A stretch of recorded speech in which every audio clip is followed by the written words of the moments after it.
तुम्ही संत माय बाप कृपावंत, केवढा केला उपकार काय वाणू मी पामार। प्रस्तुत कीर्तनरूपी सेवेकरिता निवडलेला अभंग यच्च यावत जडजीवांचा उद्धार करण्याकरिता आपला ध्येय अखंड धिजविणारे भगवंताचे लाडके भक्त संत सेना महाराज यांचानी जरी परिचयाचा अभंग कुणाचा नसला तरी अभंगातील शब्द सर्वांच्या परिचयाचे आहेत। अभंगावर बोलण्यापूर्वी थोडासा परिहार कशानिमित्त कीर्तनाचा कार्यक्रम इथं बसलेल्या भाविकांना या गोष्टीची पूर्ण कल्पना आहे, तरी पण सांगणे हे वक्त्याचा ते कर्तव्य ठरतया न्यायाने सालाबाद प्रमाणे याही वर्षी घडवून आलेला हा दिव्य आणि भवेश्वरी संपन्न सोहळा, त्यामुळे सबंध गावकऱ्यांच्या वतीनं अचानक बरं का वास्तविक पाहता पत्रिकेवर आमचे ज्येष्ठ गुरुबंधू महाराष्ट्रातील सुप्रसिद्ध रामायणाचार्य नामदेवजी महाराज लबडे यांची सेवा असल्या कारणास्तव पण त्यांना काही अडचण आली, त्यामुळे आमचे परम आदरणीय आमचे मृदंगाचे महामेरू सोमनाथजी महाराज बनकर आणि तुमच्या गावचा रत्न उमेश भाऊ चव्हाण या दोघांच्या मार्फत सबंध गावकऱ्यांच्या वतीनं मला कीर्तनाचं मिळालेलं निमंत्रण, त्यांच्या निमंत्रणामुळे तुम्हा मायबाप श्रोत्यांचा मला प्रथमतः दर्शनाचा झालेला लाभ या संबंधाने उपस्थित सर्व महाराष्ट्रातील दिग्गज मंडळी, कोणती पदवी द्यावं डोकं सडे बडे बडे मंडळीत नाही का, सर्व माझ्या पुढे सर्व श्रेष्ठ मंडळी बसलेले, जरी मला कुणाचं नाव जरी माहित नसतं सर्वांच्या प्रति मी आदर व्यक्त करतो, तरी पण आमचे मृदंगाचे महामेरू गोड कीर्तनकार पण आहेत, ते सगळ्या गुणांना संपन्न असणारे सोमनाथ आणि त्यांच्या गुणांच्या वाजवण्याच्या गुणापेक्षा त्यांचा स्वभाव गोड आहे बरं का, नाहीतर गुण असला तिथं असतोच नाही का, पण त्यांच्या ठिकाणी तो नाही। असे आमचे सोमनाथजी महाराज बनकर तुम्हालाही नमस्कार। इकडं गोड चाल ज्यांच्या मुखातून आपली ऐकली आपल्याच भागाचं वैभव सोपानजी महाराज तुम्हालाही नमस्कार। दुसरे गायनाचार्य अनिलजी बाबा तुम्हालाही नमस्कार। आणखी परिसरातील सर्व भजनी मंडळी सर्वांचं मला नाव जरी माहिती नसलं तरी सर्वांच्या प्रति मी आदर व्यक्त करतो। आणि दुसरे सोमनाथ खुर्द आणि नाही का दुसरे माझ्या सोबत आलेले ज्यांची महाराष्ट्रात ढोक महाराजांची कथा म्हटली की त्यांची सिस्टीम असते, चैतन्य साऊंड सिस्टीमचे मालक, ते सिस्टीमचे मालक हे तर आहेतच नगळ्या चैतन्य साऊंड सिस्टीम सगळ्या महाराष्ट्राला माहिती आहे, पण ते गायन कीर्तन मृदंग सगळ्या गुणांना युक्त आहे, म्हणून त्यांनाही धन्यवाद। इथली गोड साऊंड सिस्टीम तुम्हालाही धन्यवाद नाही का। आणि नंतर ते म्हणले बाबा त्यांचं मी कसं चालवू, पण नाही का, कारण की 9 लोकांचं कधीच पटत नसतं, 2 शास्त्री 2 मिस्त्री 2 कुत्रे 2 रेडे 2 घोडे 2 आवान 2 जावान 2 बुवा बरं का, पण इथं सगळी एकोप्यानं राहतात, हे माऊलींचं वैभव आहे। असे आमचे सोमनाथजी महाराज हिवाळे तुम्हालाही नमस्कार। आणि माझ्यासोबत सगळ्या क्षेत्रातील माणसं बरं का, संभाजीनगर माझ्यासोबत आलेले आमचे चिंचोले सर त्यांनाही नमस्कार। आणि राजकारणामध्ये दिग्गज नाही का शरदचंद्रजी पवार यांचे निकट असणारे आमचे लाडके मावस भाऊ, आमच्या हिंगोली जिल्ह्याचा वैभव राष्ट्रवादी काँग्रेस प्रदेश सचिव महाराष्ट्र राज्याचे आमचे परमेश्वर पाटील इंगोले हे आले, यांनाही धन्यवाद देतो। आणखी काही सर्व परिसरातली भजनी मंडळी असतील आणि या गावाचं नाही का सार्वजनिक कामामध्ये धार्मिक कामामध्ये ज्यांचा सिंहाचा वाटा असतो, परम आदरणीय आमच्या अनुराधाताई चव्हाण बरोबर ना, त्यांचे मालक अतुलजी बरोबर, एकदा ऐकलं की ते ध्यानात बसलं नाही का, म्हणून सर्वांच्या प्रति मी आदर व्यक्त। आणि आपल्या समोर ते कॅमेरा चालू आहे बरं का, नाहीतर भलते माणसं मला प्रश्न विचारतात रामायणातले महाभारतातले, पण एकानं विचारलं बरं का, माझ्या बरी कॅमेरा आहे बरं का सोमनाथ भाऊ, एकानं विचारलं कॅमेरावर काय बोलता, मला बोलायसारखं काय नेमकं त्याच्यावर बोलायचं, म्हणजे कॅमेरा म्हणजे निष्काम कर्मयोगी महात्मा आहे नाही का, बोलण्यासारखं फार आहे महाराज। नाहीतर एखाद्या घरी कॅमेरावाले म्हणे काय म्हणे महाराज एक घर मेरा है बंगला मेरा है, नंतर त्या कॅमेरावाल्याला अरे तेरा क्या है, त्या कॅमेरानं उत्तर दिलं क्या मेरा, कळलं ना तुम्हाला, क्या मेरा सब कुछ तुम्हारा। विठ्ठल विठ्ठल। ज्यांनी माझं पहिलं जीवनात युट्यूबला कीर्तन टाकलं होतं त्या दुसऱ्या चॅनलवर बरं का, तसे आमचे त्यांचे नाव उद्धवजी भाऊ कवडे, लांबून माझ्या करता इथपर्यंत आले, गावकऱ्यांच्या प्रेमा खातीर आले उद्धवजी भाऊ कवडे, त्यांच्या युट्यूब चॅनलचं नाव आहे गजर हरिनामाचा, त्यांनाही धन्यवाद देतो। आणि जे धन्यवादातून राहिले असतील त्यांनाही धन्यवाद देतो। वैयक्तिक एकेकाला वंदन केल्यापेक्षा मस्तक हे पायावरी मस्तक हे पायावरी करी संताच्या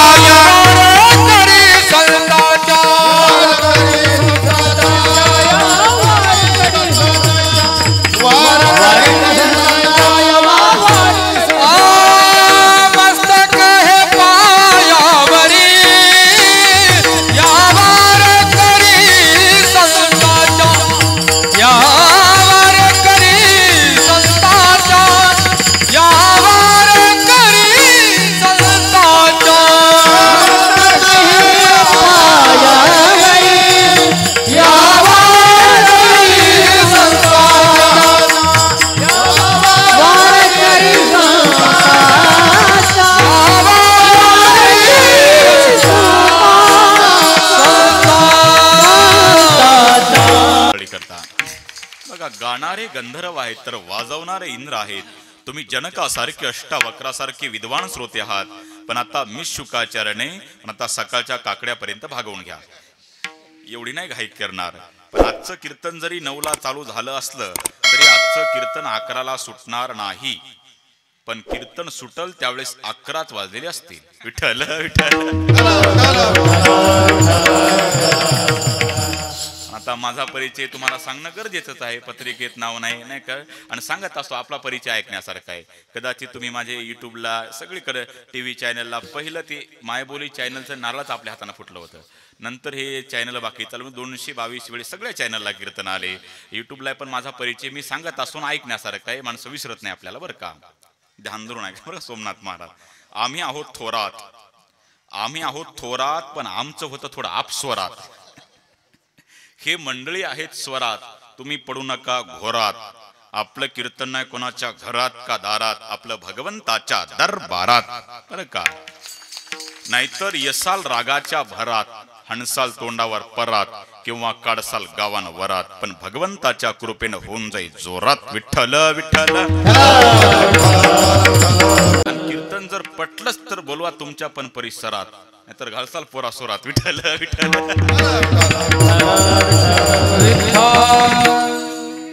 आणि त्यातल्या त्यात आमचे सोमनाथ महाराजामुळे ही तुमची माझी पहिलीच झाली भेट.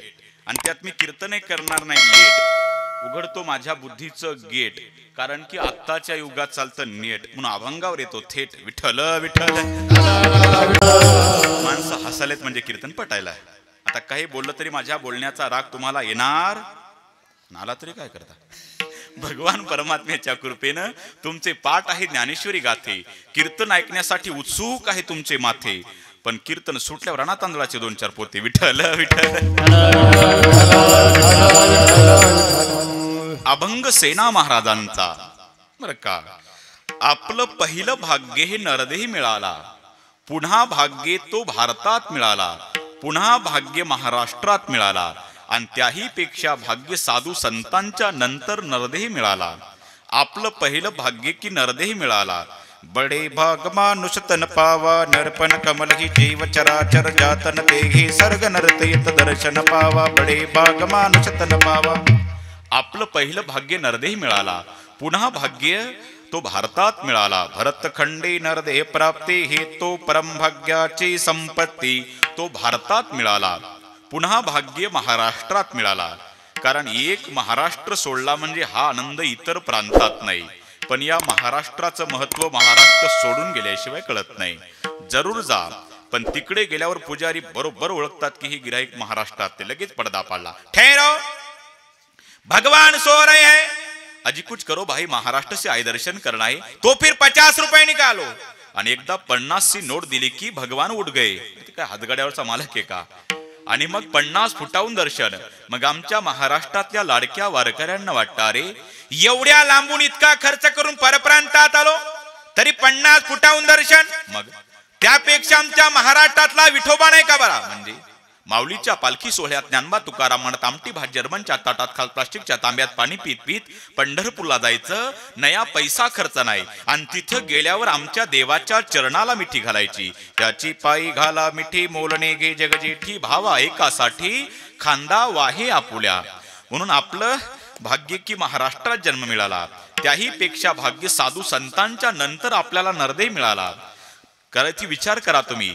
ज्ञानेश्वरी गाथा रामायणा भागवता सारखा ग्रंथ नाही, ज्ञानोबा राय तुकोबा राय सारखे संत नाही, आणि वारकरी संप्रदाय सारखा दुसरा पंथच नाही. का सर्वांनी स्वीकारलेला आणि सर्वांचा स्वीकार करणारा जगाच्या पाठीवर एकच संप्रदाय, त्याचं नाव वारकरी संप्रदाय. म्हणून असा एकही समाज नाही की ज्याच्या संत नाही, आणि असा एकही संत नाही की ज्यानं वारकरी संप्रदाय स्वीकारला नाही. प्रत्येक समाजात संत आहेत, आणि प्रत्येक समाजातील संतांनी आपापल्या समाजाचा तसा स्वाभिमानही व्यक्त केला. प्रत्येक संत बघा, तुकाराम महाराज, बरे देवा कुणबी केलो नाही तरी दंभे असतो मेलो.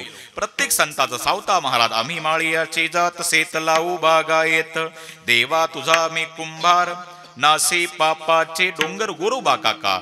नाही का, नरहरी महाराज देवा तुझा मी सोनार तुझी नामाचा व्यवहार. प्रत्येक संत नाही का, प्रत्येक संतात नाही तर विचार करा, ज्यावेळेस औंढ्या नागनाथाला ते मंदिर फिरूनला सगळ्यांना प्रसंग माहिती, ज्यावेळेस ते नामदेवरायाचं कीर्तन चालू होतं, तर तिथल्या पुजाऱ्यांनी ते पूजेमध्ये विक्षेप होऊ लागला, हाकलून दिलं. पण त्याने विचार केला, अरे राई के हजार हिस्से उसमें मेरा मोहल्ला बचेगा. माझा काय भगवान मंदिरापुरता नाही, तो व्यापक आहे. कीर्तन मंदिराच्या मागे चालू केलं, पण देवावर रागावले. देवा अरे मला का हाकालून दिलं, मी शिंपी आहे म्हणून ना. अरे त्या कुळात जन्माला घातलंय कुणी. हिन देने जात मोरे पंढरी केराया, ऐसा तुमने नामादर दे काय को बनाया. टाळविना लेकरनामा बेवल में गया, पूजा करते बमनुने बार दकाया. देवल के पीछे नामा अलग पुकारे, जिधर उधर देवले नामा देवले फिरे. नाना बर्ण गौवा एक बर्ण दूध, तुम का के बम्मन हम का के सुध. मन मेरी सोई तन मेरा धागा, खेचर जी के चरण पर नामा सिंपी लागा.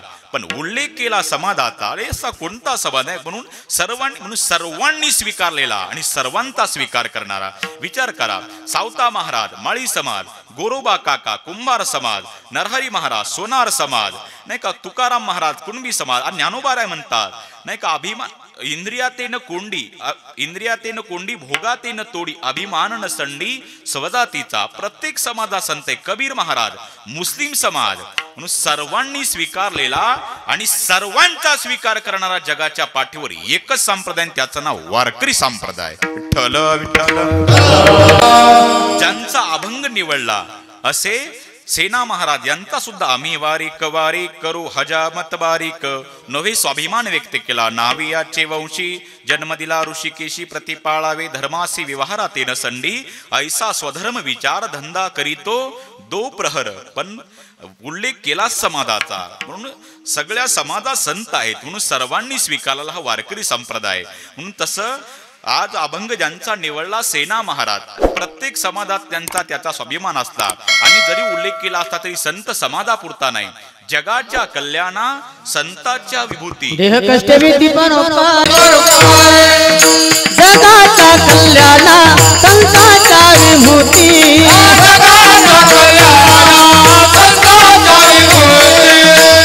जगाच्या कल्याणा संतांच्या विभूती.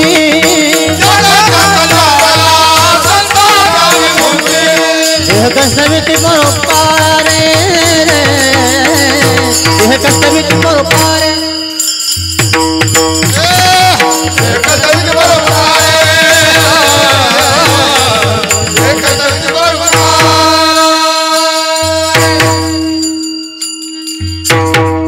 इथं येणाऱ्या भाविकाला असं वाटतं की पाऊल टाकल्याबरोबर की श्रीकृष्णाच्या द्वारकेमध्ये आलो. इतकं उत्कृष्ट नियोजन बरं का. असं जसं श्रीमंत बापानं आपल्या एकुलत्या एक मुलीचं थाटात लग्न लावावं, तसं गावकऱ्यांनी भगवंता करता उत्कृष्ट सप्ताह आखला, म्हणून गावकऱ्यांनाही धन्यवाद देतो. विठ्ठल विठ्ठल.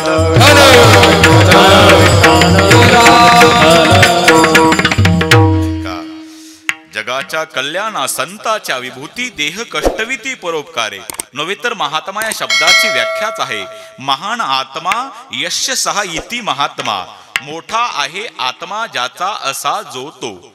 म्हणजे बाकीच्यांचे आत्मे बारीक आहेत तसं डोकं नका चालवू. ज्याचा बोध व्यापक आहे विश्वची माझे घर, सीमती जयाची स्थिर किंबहुना चराचर आपणची झाला. नाहीतर त्यांना म्हणताल असता अवघाची तालुका सुखाचा करीन, अनुपवासे मारेन भोवतांचे. असं नाही. अरे अवघाची तालुका नाही, अवघा जिल्हा नाही, अवघा महाराष्ट्र नाही, अवघा हिंदुस्थान नाही, मग अवघाचे संसार सुख आनंद भरीन तिन्ही लोकी, आनंद भरीन.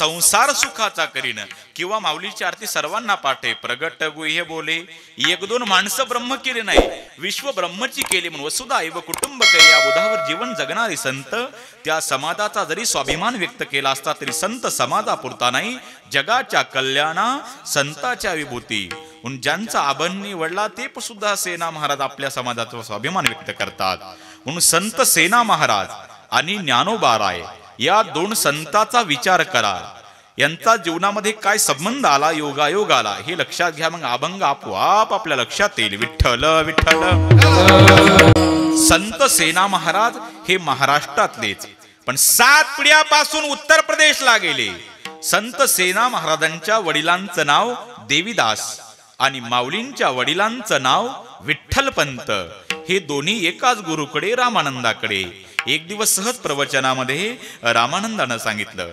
देवीदास तो भगवंत आता आपल्याकडे नाही तो महाराष्ट्रात गेला द्वारकेचे किणी आलियाची ठाया पुढे भक्तराया चोजवीत द्वारकेची अवघी सामुग्री घेऊन आली पंढरी आले चक्रपाणी पंढरीसी तो पंढरीला गेला सगळी सामुग्री घेऊन तो भगवान आपल्या भक्ताच्या दासाची सेवा करतो देवीदास कधी तुला जीवनात वेळ मिळाला तर त्या पांडुरंगाचं आवर्जून दर्शन घे असं सेना महाराजांच्या वडिलांना देवीदासांना रामानंद प्रवचनात सांगायचे पण बांधवगडचे राजे उदयसिंह यांची सेवा परंपरागत चालू असल्यामुळं देवीदास यांना महाराष्ट्रात यायला वेळ भेटला नाही काय करावं आणि मग शेवटी मृत्यू समय देवीदासांना खाली टाकण्यात आलं पुत्र या नातानं सेना महाराजाला बोलवून घेतलं इकडे सेना अरे माझे गुरु रामानंद मला सांगत होते की देवीदास तो भगवंत आता आपल्याकडे नाही तो महाराष्ट्रात गेला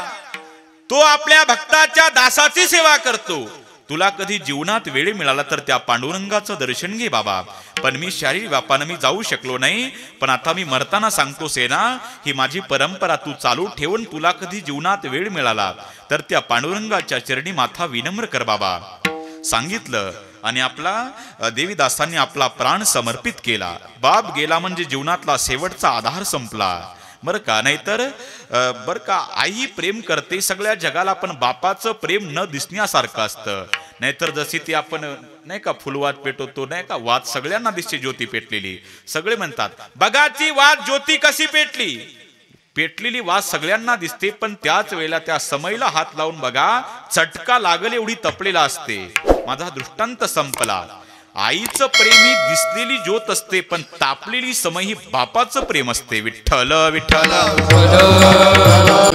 म्हणून आई नाही का प्रभू रामचंद्र वनवासात गेल्याच्या नंतर रडलेली कौसल्या माता सगळ्यांना माहिती पण 6व्या दिवशी रामाचं नाव घेऊन प्राण सोडणारा दशरथ राजा पण कमी नाही का काही नाही विचार करा देवकी माता रडली भगवान श्रीकृष्णा करताय सगळ्या जगाला दिसतं यशोदा माता रडलेली दिसतं पण त्या धोधो पावसामध्ये वसुदेवासारखं त्या पाण्याच्या त्या नाही का पुराच्या पाण्यामध्ये पार कडून पलीकड नेणारा राजा पण वासुदेव कधी कमी समजू नका म्हणून का नाहीतर विचार करा ज्यावेळेस आई आपल्या मुलाला घेताना आपल्या कडेवर घेते का आईला वाटतं जे मी बघते ते माझ्या मुलानं बघितले पाहिजेत पण ज्यावेळेस बाप आपल्या मुलाला आपल्या जवळ घेतो तो खांद्यावर घेतो का त्याला वाटतं जे मला दिसत नाही ते माझ्या मुलाला दिसलं पाहिजेत नाहीतर विचार करा शेण काढणारा बाप असू द्या शेतात काम करणारा फाटका धोतर फाटकी बंडी घालणारा बाप असू द्या पण आपला मुलगा लाल दिव्याच्या गाडीमध्ये एसीच्या कारमध्ये घराला आला पाहिजेत हे स्वप्न बाळगणारा फक्त बापच असतो विठ्ठल विठ्ठल सेना महाराजांचा वडील गेले शेवटचा जीवनातला आधार संपला पण पित्याचं वचन ध्यानात होतं माझ्या बापानं मला मृत्यू समय सांगितलं देवीदास कारण सांगितलं सेना तो पंढरीचा राजा आपल्या भक्ताच्या दासाची सेवा करतो म्हणून मला जर पांडुरंगाचं दर्शन घ्यायला वेळ लागला तर मी माझ्या वडिलांना सांगितलं त्या पांडुरंगाचं त्या भक्ताची सेवा कर म्हणून बांधवगड बोलला नाही का वारकरी यात्रा करण्याच्या निमित्तानं आलं की सेना महाराजांनी त्या वारकऱ्यांना घरी न्यावं परिचय द्यावा 7 पिढ्यापूर्वीचा मी महाराष्ट्रातला पण इकडे आलो माझा बाप मला मृत्यू समय सांगून गेला सेना वारकऱ्याला घरी आणावं बाबा दाढी डोकी करावी बाबा तुम्ही अरे वारकऱ्यांची सेवा करावी, दाढी डोकी करावी, जेवण करावं, त्यांना भोजन द्यावं, त्यांचं दर्शन घ्यावं, वंदन करावं. माझ्या वडिलांना मरताना सांगितलं, म्हणून बाबा तुम्ही परत कधी वेळ मिळाला ना तुम्हाला तर आवर्जून या सेनाकडे. असं दररोजचा सेना महाराजांचा दिनक्रम. पताकवाला वारकरी दिसला की घरी नेला. असे दिवसामाग दिवस गेले. पण एक दिवसचा प्रसंग. बांधवगडचे राजे उदयसिंह स्वभावानं क्रूर होता, रोगी होता. त्याच्या मनात केव्हा काय सांगता येत नव्हतं. त्यानं सांगितलं सैनिकाला, जा रे आताच्या आता त्या सेनाला बोलून आणा, दाढी करायची म्हणावं माझी. सेवक आले. सेना महाराज इकडे वारकऱ्यांच्या सेवेमध्ये रममान झाले होते. पत्नी दारात होती. विचारलं त्या सेवकानं, सेना महाराजाला राजानं तातडीनं बोलवलंय. पत्नीनं सांगितलं, ते आमचे मालक ते वारकरी आलेत ना पताकवाले पंढरपूरची, त्यांची सेवा करतात, ती आटोपली की मी त्यांना सांगते. राजानं तातडीनं बोलवलंय म्हणतो तर. असं सांगून तो सेवक गेला. इकडे सेना महाराज वारकऱ्यांच्या सेवेमध्ये दाढी डोकी करण्यामध्ये रममान होते. आणि तो सेवक गेला आणि राजानं बघितलं सेना आला नाही. राजाला डबल क्रोधाला विचार, अरे सेना दिसत नाही. ते वारकरी आलेत ना सरकार. त्यांची पत्नी म्हणली की 1 तासानंतर ते आटोपल्यावर मी त्यांना पाठवून देते. राजाला डबल क्रोध आला. तिथं प्रधानजी होता तेल घालायला. प्रधानजीनं सांगितलं, सेना सरकार तुमच्या सेवकाला वापस पाठवतो. त्या सेना नावाची इतकी मजल पोहोचली, तुमच्या डोक्यावर बसला तो. शेपारलाय सरकार, तुमच्या सेवकाला त्या सेनाने वापस पाठवावं. तुमच्या डोक्यावर बसला तो, शेपारलाय सरकार. त्याला काय वाटलं, डबल क्रोध आला उदयसिंह राजाला आणि विजय सारखा कडाळला. आताच्या आता जा, त्या सेनाला सुळावर द्या, तो मेल्याचा निरोप घेऊन माझ्याकडे या. इकडे पंढरीच्या राजाच्या पांडुरंगाच्या डोळ्याला धारा लागल्या. आता माझ्या सेनाला जर सुळावर दिलं तर माझे पताकवाले वारकरी यात्रा करण्याच्या निमित्तानं येतात, त्यांची दाढी डोकी कोण करल. म्हणून वाळवंटापासून महाद्वारापर्यंत ज्याच्या पुढे अभिषेकाला बारी, तो जगाचा बाप पांडुरंग परमात्मा विटेवून टाळकन उडी मारली आणि सेना महाराजच्या घरी गेला. सेना महाराजचं रूप धारण केलं. ती नेहमीची हजामत करायची राजाची धोपटी नाही का, ती लटकवली आणि विटेवरचा मालक पळत सुटला राजाच्या दरबारामध्ये. आलो सरकार, थोडा विलंब झाला, क्षमा करा मायबाप. आला. अरे मग ते दाढी डोकी करायचं साहित्य ठेवलं, आरसा समोर ठेवला, वाटी समोर ठेवली आणि मग ते पाणी त्यात टाकलं. आणि तो उदयसिंह राजानं समोर बघितलं. वाटीतल्या पाण्यात बघावं तर चतुर्भुज रूप परमात्मा. कैसे नवल झाले परी, वाटी मध्ये दिसे हरी, वाटी मध्ये दिसे हरी, वाटी मध्ये दिसे हरी, वाटी मध्ये दिसे हरी, वाटी मध्ये दिसे हरी, वाटी मध्ये दिसे हरी. हे कैसे नवल झाले परी, वाटी मध्ये दिसे हरी, वाटी मध्ये दिसे हरी, वाटी मध्ये दिसे हरी. कैसे नवल झाले परी, वाटी मध्ये दिसे हरी, वाटी मध्ये दिसे हरी, झाले परी, वाटी मध्ये हरी. कैसे नवल झाले परी, वाटीमध्ये दिसे हरी. रूप पाहता दर्पणी, आत दिसे चक्रपाणी. आरसा उचलावा, आरशात बघावं तर त्यात पांडुरंग दिसावा, वाटीत बघावं त्यातही देव दिसावा, समोर बघावं तर सेना. अरे मी पागल झालो नाही ना. मग वाटीतल्या पाण्यात का देव दिसतो, पुढं का सेना दिसतो, आरशात का देव दिसतो. तोपर्यंत स्पर्श झाला ना, सोन्यासारखी कांती चकाकू लागली उदयसिंह राजाची. अरे जगाच्या बापाच्या वैद्याचा राजाचा स्पर्श होता. तुका म्हणे वैद्य राजा पंढरीचा निवासा. राजा रोगमुक्त झाला. सोन्यासारखी कांती चकाकू लागली उदयसिंह राजाची सेना. अरे आजची सेवा काही वेगळी झाली बाबा, मी तुझ्यावर प्रसन्न नाही. अरे बघ माझा रोगमुक्त झाला, सोन्यासारखी कांती चकाकते. म्हणून राजाला इतकी शांती लागली, विश्व शांती. म्हणून सगळ्या जगाला शांती लाभावी अशी प्रार्थना करणारा जगात एकच देश आहे, त्याचं नाव हिंदुस्तान. विठ्ठल विठ्ठल. राजाची कांती सोन्यासारखी चकाकू लागली सेना. आजची सेवा काही वेगळी झाली बघ. अरे वाटीतल्या पाण्यात देव दिसतो, पुढं बघावं सेना दिसतो, आरसा उचलावा तर देव दिसतो. नेमका तू आहेस कोण? बघ माझा रोगमुक्त झाला. सरकार मी तुमचा दाढी करणारा नेहमीचा सेना. नाही बाबा आजची सेवा काय वेगळी झाली. सरकार मी तुमचा नेहमीचा दाढी करणारा सेना नव्हे. नाही बाबा आज चमत्कारच मला घडून आला. मी तुझ्यावर प्रसन्न नाही सेना, तुला काय पाहिजे ते माग. सरकार मी माझं कर्तव्य केलं, मला कशाची गरज नाही. अरे मी तुझ्यावर प्रसन्न नाही, हे बघ सोन्याच्या मोहरा. नाही सरकार मी मोहरा घेणार नाही, तो माझा अधिकार नाही. मी माझं कर्तव्य केलं सरकार, मी नाही मोहरा घेणार. नाही मोहरा मी घेणार सरकार. अरे मी प्रसन्न नाही. नाही सरकार मी मोहरा घेणार नाही. अरे धोपटी जशी नाही का बळद बळद धोपटीमध्ये उदयसिंह राजांनी सेना महाराजच्या म्हणजे ते भगवान परमात्माच होता ना, धोपटीमध्ये सोन्याच्या मोहरा टाकल्या.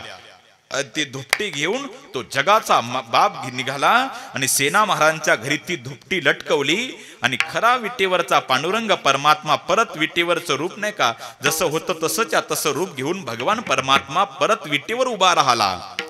आता इकडे 1 तासानंतर वारेकऱ्याची सेवा आटोपल्याच्या नंतर खरे सेना महाराज बाहेर आले. पत्नीनं सांगितलं 1 तासापूर्वी राजाचे सेवक आले होते. 1 तासापूर्वी त्यांनी सांगितलं की राजाची हजामत करायची. मग तू काय सांगितलं?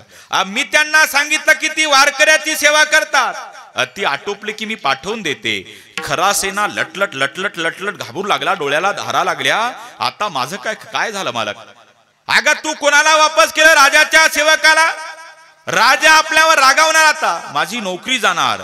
खरा सेना महाराज पळत सुटला, डोळ्याला धारा लागली. ती धोपटी नेहमीची हजामत करायची राजाची. धोपटी लटकवून खरा सेना पळत सुटला. आलो सरकार, थोडा विलंब झाला, क्षमा करा मायबाप. माझ्यासारख्या पामराकून अपराध घडला, मला कोणती शिक्षा द्या, पण सरकार मला नोकरीहून कमी करू नका. सरकार माझे बायको मुलं भीक मागतील. सरकार तुमच्या पाया पडतो, मी वारकऱ्याची सेवा करू लागलो. पत्नीनं सांगितलं नाही, आता मी आलो. राजा म्हणले सेना तुझ्या डोक्यात काही फरक झाला नाही म्हणजे? अरे आता तू माझा सेवा करून गेला. नाही सरकार माझी चेष्टा करू नका सरकार, मी वारकऱ्याची सेवा करू लागलो. नाही अरे सेनारी तू आता माझी सेवा करून गेला. नाही सरकार मी वारकऱ्याची सेवा, माझ्या पत्नीने सांगितलं की राजाचे सेवक आले. अरे सेना तू आता माझी सेवा करून गेला. अरे बघ बाबा आजच्यासारखी तू सेवा कधीच केली नाही. बघ माझा रोग मुक्त झाला, सोन्यासारखी कांती चकाकते माझी. नाही सरकार तुम्ही चेष्टा करता. सरकार मला क्षमा करा मायबाप, पामराकून काही अपराध घडला असेल तर मला मोठ्या अंतकरणाने क्षमा करा, पण मला अरे सेना रे बाबा तू माझी सेवा केली, बघ दाढी डोकी केली. अरे तरी म्हटलं आजची सेवा काही वेगळीच झाली. अरे आरशात देव दिसत होता, मला वाटीतल्या पाण्यात देव दिसत होता, आणि पुढे बघितलं तर सेना तूच म्हटला सरकार मी तुमचा नेहमीचा सेना. नाही सरकार मी वारकऱ्याची सेवा कर. अरे बर जाऊ दे, तुला पटत नाही ना. बर मी तुला तुझ्या धोपटीत मी बळच सोन्याच्या मोहरा टाकल्या. नाही सरकार मी तुमच्या मोहरा घेतल्या नाही. सरकार मोहरा घेतल्या नाही, धोपटी उघाड. धोपटी उघड म्हटल्याच्या नंतर खऱ्या सेना महाराजांना धोपटी उघडली तर आज सोन्याच्या मोहरा. खरा सेना हुंदकी देऊन रडायला लागला. विचारलं राजानं का रडतो सेना? राजे माझ्या पित्याचं वचन आठवलं, माझा बाप मला मृत्यू समयी सांगून गेला. सेना तो पंढरीचा राजा आपल्या भक्ताच्या दासाची सेवा करतो. राजे याचं उत्तर मला आज मिळालं. त्या विटेवरच्या पांडुरंगानं माझ्या करता तुमची सेवा केली. आता तुमच्या नोकरीवर माझा राहण्याचा अधिकार नाही, आता मी विटेवरच्या मालकाचा झालो. खरा सेना हुंदकी देऊन रडू लागला. राजानं सेना महाराजाचे पाय धरले. सेना अरे वाळवंटापासून महाद्वारापर्यंत ज्याच्या पुढे अभिषेकाला बारी असते, अरे 80 हजार वर्ष लोखंडाचं पीठ खाऊन ध्यान करणाऱ्याच्या ध्यानाला येणारा भगवान, त्यानं तुझ्यामुळे माझी सेवा केली. तुझा अधिकार कळाला सेना, आता मी तुझी सेवा मी करतो. नाही सरकार मी आता पांडुरंगाचा झालो. अरे सेना मला ओळखू आलो नाही मी. अरे म्हणून बरं का देवाजवळ असतो ना दादा त्याला पुजारी म्हणतात, देवाजवळ असतो त्याला पुजारी म्हणतात, पण देवत ज्यांच्याकडे असतो ना त्याला संत म्हणतात. तसं सेना महाराजाचं रूप देवानं धारण केलं आणि राजाची हजामत केली. राजाच्या डोळ्याला धारा लागल्या तरी मी त्या पांडुरंगाला ओळखू शकलो नाही. किती मी दुर्दैवी, देवानं माझी सेवा केली. सेना महाराज तुम्ही जाऊ नका, तुमचा अधिकार कळाल. राजे माझ्या बापानं मला मरताना सांगितलं सेना पांडुरंगाचं कधी वेळ मिळाला तर महाराष्ट्रात जाऊन दर्शन घे. तेव्हा त्या पांडुरंगाचं मला दर्शन घेणं फार गरजेचं आहे. त्यानं माझ्या पश्चात तुमची सेवा केली असं म्हणून बरं सरकार तुम्ही म्हणता तर आग्रह करता तर मी येतो, पण माझ्या बायको मुलाकडे लक्ष द्या. मी आताच पांडुरंगाचा झालो. खरे सेना महाराज निघाले. 750 वर्षापूर्वीची घटना. पायी प्रवास निघाले आणि महाराष्ट्रात आले. पंढरपूर ठिकाणी आल्याच्या नंतर पवित्र चंद्रभागेवर स्नान केलं, दर्शन घेतलं. पुढे नामदेव पायरी, नंतर पांडुरंगाचं दर्शन घेतलं. पांडुरंगाचं दर्शन पायावर डोकं टेकवल्याच्या नंतर माथा टेकवला. जीवनाला धन्यता प्राप्त झाली आणि नंतर पुढे गेले. नंतर नामदेव रायाच्या पायावर डोकं टेकवलं आणि परिचय दिला.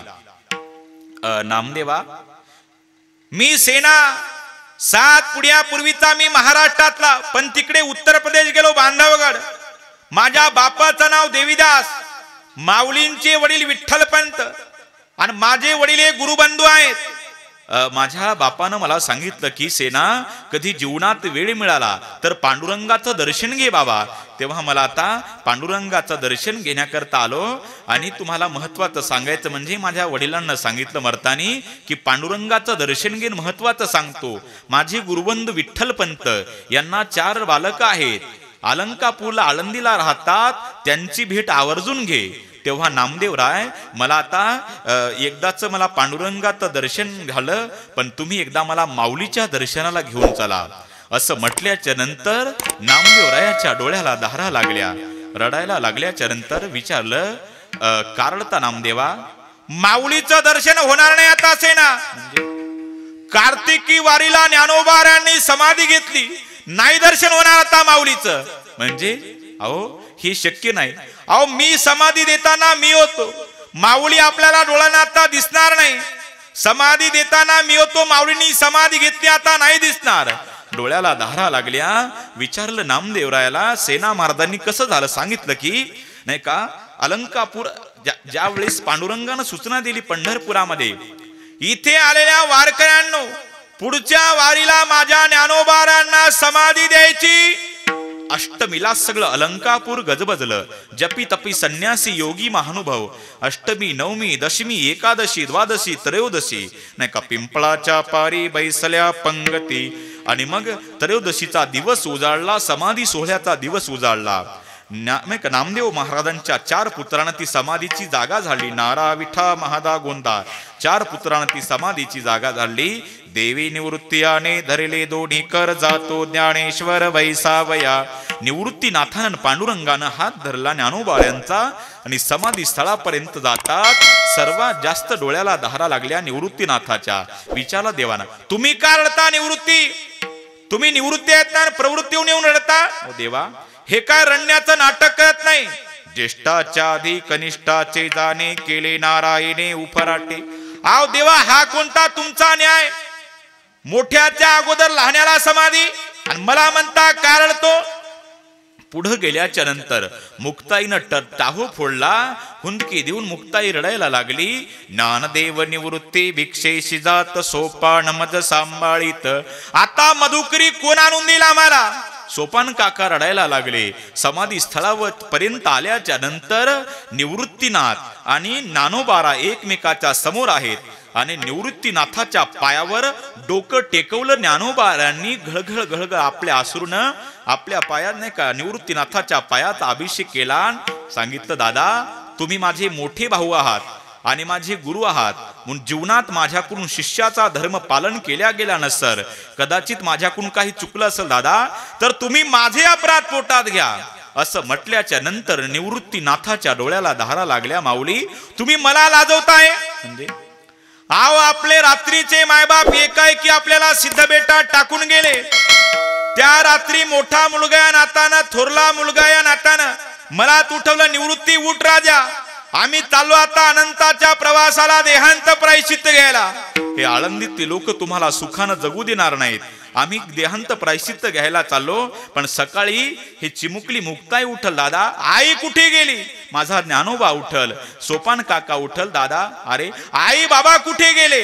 त्यावेळेस हे 4ही भावंड सांभाळण्याची, 3ही भावंड सांभाळण्याची जबाबदारी निवृत्ती आता तुझं कर्तव्य आहे. म्हणून ज्ञानराजा त्या रात्री मायबापानं सांगितलं की निवृत्ती मायबापाची जबाबदारी तू पार पाड कर आता, पण मायबापाची जबाबदारी मी कमी पडण्यात जर करण्यात जर मी कमी पडलो असल, कधी तुम्हाला जर मधुकरी भेटली नसल, तर तुम्हा भावंडाला मी पाणी पाजून ढसा ढसा पाणी पाजून तुम्हाला तसंच उपासी पोटी झोपायला लावला असेल, त्यावेळेस माय बापाची जबाबदारी पार पाडण्यात कमी पडलो असेल ज्ञानराजा, तुम्ही माझी अपराध पोटात घ्या.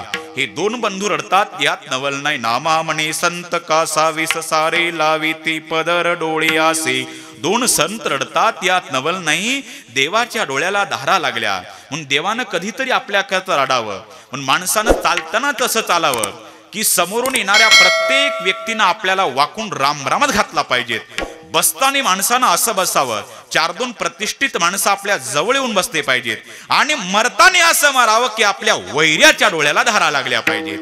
इथं विटेवरच्या मालकाच्या डोळ्यावर धारा लागल्या म्हणून घरातील जर एखादा मोठा माणूस गेला ना, अख्खं घर रडतं. त्याही पेक्षा मोठा माणूस जाऊ द्या, गाव रडतो. त्याही पेक्षा मोठा माणूस जाऊ द्या, तालुका रडतो. त्याही पेक्षा मोठा माणूस जाऊ द्या, जिल्हा रडतो. त्याही पेक्षा मोठा माणूस जाऊ द्या, अख्खा महाराष्ट्र हळहळतो. त्याही पेक्षा मोठा माणूस जाऊ द्या, हिंदुस्तान रडतो. त्याही पेक्षा मोठा माणूस जाऊ द्या, अख्ख्या जगातली माणसं रडतात. अरे पण मोठा कुणाला म्हणावं, ज्याच्या जाण्यानं देवाच्या डोळ्याला धारा लागाव्या. म्हणून ज्ञानदेव वैष्णव मोठा. माऊली समाधी अवस्थेला समाधीला गेले, विटेवरच्या पांडुरंगाच्या डोळ्याला धारा लागल्या. आणि मग रुक्मिणी आईसाहेबांनी विचारलं, देवा अहो तुम्ही कशाला रडता? अहो ते निवृत्तीनाथाचं त्यांचं गुरु शिष्याचं नातं आहे. सोपान काकाचं मुक्ताबाईचं ते बंधू प्रेम आहे. नामदेवरायाचं त्यांचं ते नातं वेगळं आहे. पण अख्खं जग ज्यावेळेस रडतं त्यावेळेस सासरू पुसण्याचं देवा तुमचं काम असतो, तुम्ही कशाला रडता? तुमचा कोण लागून गेला तो? असं म्हटल्याच्या नंतर विटेवरच्या पांडुरंगाच्या डोळ्याला धारा लागल्या. रुक्मिणी तू म्हणते ना का रडता? ऐक मग आता. देव म्हणते रुक्मिणी हाचे एक योगी देखिला नेणी, हे ज्ञान संजीवनी जान त्रैलोक्यासी. धन्य धन्य धरातळी जोया ते दृष्टीने हळी, तो वाहते लटाळी वैकुंठ भुवनासी. जो करेल याची यात्रा तो तारेल सकळे गोत्रा, सकळे कुळे पवित्रा याची दर्शने होती. अलंकापुरी ही शिवपीठ पूर्वी हेते होते. नीलकंठ ब्रह्मादिक तपवरिष्ठ येथीची पै केले. इंद्र येऊनिया भूमिसी याग संपादिले हरणिसी. इंद्रायणी इंदुरिसी पंचकोशिया पासुनी येथे त्रिविणी गुप्तासे. भैरवा पासुनी भागीरथी वसे. पूर्वटिका माया दिशे जे प्रत्यक्ष जाण पार्वती. भुवती वनवल्ली वृक्षी येथे देव येऊनी होती. पक्षी असती नास्ती हे पंढरीवनी सोपे. जनाची हरावया पापे. कळीकाळ कोपलिया कोपे. नचले अलंकापुरासी. ऐसे सांगता हरीसी. ऐसा एवढा अर्धा तासाचा इतिहास सांगितल्याच्या नंतर का रडता म्हणणारी रुक्मिणी रडायला लागली. देव म्हणले तूच मला म्हणत होती 9:30 वाजल्यापासून कशाला रडता कशाला रडता. आता मी तुला 10 वाजता विचारतो तू कशाला रडते? अहो देवा अहो हे काय वय का समाधीचं? म्हणजे अहो 22 वर्षाचा महात्मा समाधीला जातो आणि वाळवंटापासून महाद्वारापर्यंत ज्याच्या पुढे अभिषेकाला बारे त्या जगाच्या बापाला ढसा ढसा रडायला लावतो. याच्या करता रडत नाही. याची आई किती पुण्यवान. धन्य धन्य दयाचे कुशी ज्ञानदेव जन्मले. हा एवढा इतिहास सेना महाराजांच्या समोर नामदेवरायांनी सांगितला की अशी माऊलींना आम्ही समाधी दिली. हा एवढा प्रसंग ऐकल्याच्या नंतर सेना महाराजांच्या डोळ्याला धारा लागल्या. नामदेवा एकदा मला पांडुरंगाचं दर्शन झालं नसतं तरी चाललं असतं, पण मला माऊलीचं दर्शन व्हायला पाहिजेत होतं. कारण माझ्या वडिलांना सांगितलं, अरे सेना अरे विटेवरचा पांडुरंग परमात्मा किती मोठा आहे. अरे तो फार मोठा आहे विटेवरचा पांडुरंग परमात्मा. अरे गीतेसारखं तत्वज्ञान अर्जुनाला सांगणारा भगवान, पण त्याही पेक्षा मोठं कार्य अलंकापूरच्या संत ज्ञानेश्वर महाराजांनी जगावर एवढा उपकार केला. अभंगाचं 2रं चरण.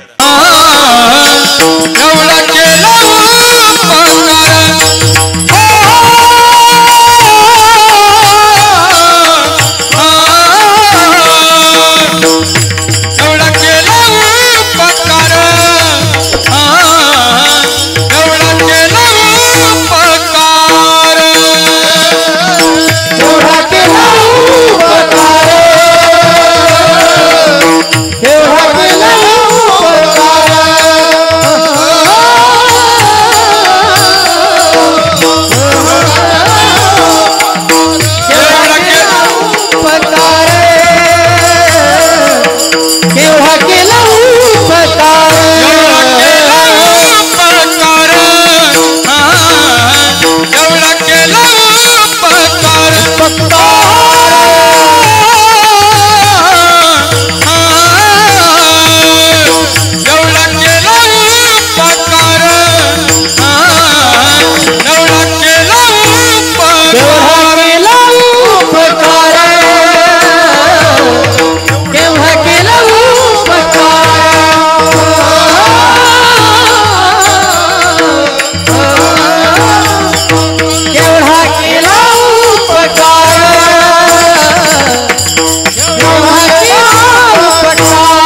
केला उपकार काय वाणू मी पामर संस्कृत भाषा जगासे कळेना म्हणून नारायणा करुणाली तोची अवतार धरी अलंकापुरी ज्ञानाबाई सुंदरी तारावया केलं काय केवढा केला उपकार उपकार केला माऊलींनी आपल्याला गीतेसारखं तत्वज्ञान ज्ञानेश्वरीच्या रूपानं आणलं बरं का आपणही उपकार करतो इथं 4 विभाग आहेत बरं का सोमनाथ महाराज दोन्ही सोमनाथ महाराज खुर्द बुद्रुक दोघांना बरं का इथं 4 विभाग आहेत बरं का काही उपकार्यावर उपकार काही अपकार्यावर अपकार काही उपकार्यावर अपकार आणि काही अपकार्यावर उपकार काही माणसं उपकार करतात परमेश्वर भाऊ पण उपकार करणाऱ्यावर हे त्याला तंबाखू देतं ते याला चुना देतं यानं त्याला तंबाखू दिला म्हणून याच्यावर त्याचा तंबाखूचा उपकार आणि त्यानं याला चुना दिला म्हणून याच्यावर त्याचा चुन्याचा उपकार तंबाखू असं व्यसन आहे ओळखीचं बघत नाही का नुसता तंबाखू खाऊ नये भगवंत म्हणे अर्जुना जो खाय तंबाखू चुना तो भक्त माझा जुना कलियुगीचा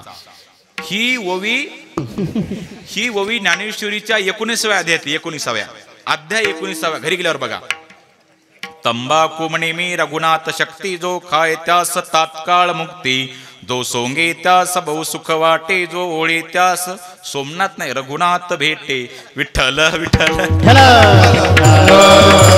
ते नाही का ते म्हणतात मला धूम्रपानम शतगोदानम एक झुरुका गंगा टकडम टुकडम महत्त पुण्यम सकळ वेळी धूम्रपान करणाऱ्याला 100 गायी दिल्याचं पुण्य भेटे एक झुरका गंगीच असतान बरं महाराज आमच्या एसटी स्टँडवर बिड्याचे तुकडे उरले तर पुण्याची गणना कोण करी बरं का तंबाखू म्हणजे ओळखीचं बघत नाही लायकीचं बघत नाही त्यानं पुडी काढली की हात पुढे केला तंबाखू द्यावं चुना नाही चुना आपला घ्यावं म्हणजे चुना याचा तंबाखू त्याचा नाही का तंबाखू ओळखीची गरज नाही तर एक तर मी कीर्तनात उठलं चालू कीर्तनात उठून चालू कीर्तनात त्यांना पुडी फोडली म्हणलं कीर्तनात खातो का पुडी अरे बापाला भेट नाही तुला भेटो का म्हटला तर म्हणलं हाणतो का मला मग तितक्यात त्याचा बाप आला आणि त्यानं पुडीचा हात मागा केला मला आता कसा बापाला भेला बापाला नाही भेलो म्हटला मग ते आलं की यातली अर्धी हंत म्हटला आता अशा पुढे काय करता नंगे को खुदाडर विठ्ठल विठ्ठल लेकर लय आगाव महाराज कुणाच्या नादी लागाव पण तिघाच्या नादी कधीच लागू नये येड्याच्या नादी लागू नये पिदाड्याच्या आणि लहान लेकराच्या कधीच नादी लागू नये बघा कीर्तनात बसले लेकरं उठले धिंगाणा मी का हे बोलत नाही तिकडे चाव चाव केलं नाही बोलत लेकराच्या नादी लागू नये लेकरं लय आगाव असतात नाही एकानं मला चालू की राम महाराज तुम्ही रामायण करता म्हणलं हो बाबा मी ढोक मारतो जसं तसं सेम टू सेम रामायण करतो आपल्या माणसानं अज्ञान प्रगट करावं मी लय शहानान पितळ उघड करण्यापेक्षा आपल्याला काय येतं याच्यापेक्षा काय येत नाही सांगून मोकळं झालेलं बरं नाही का रामायण करता म्हणलं हो मग सांगा महाराज काय राम किती वाजता वनवासाला गेला या म्हणलं हे कोणत्या ग्रंथात आलं सोपं गणित ते म्हणले महाराज राम 9:15 वनवासाला गेला 9:15 ग्रंथ काय करायचा सोपं फक्त माझ्याकडे बघा म्हणला वनवास उलट वाचा म्हटला 9:15 जमलं म्हणलं आता विठ्ठल विठ्ठल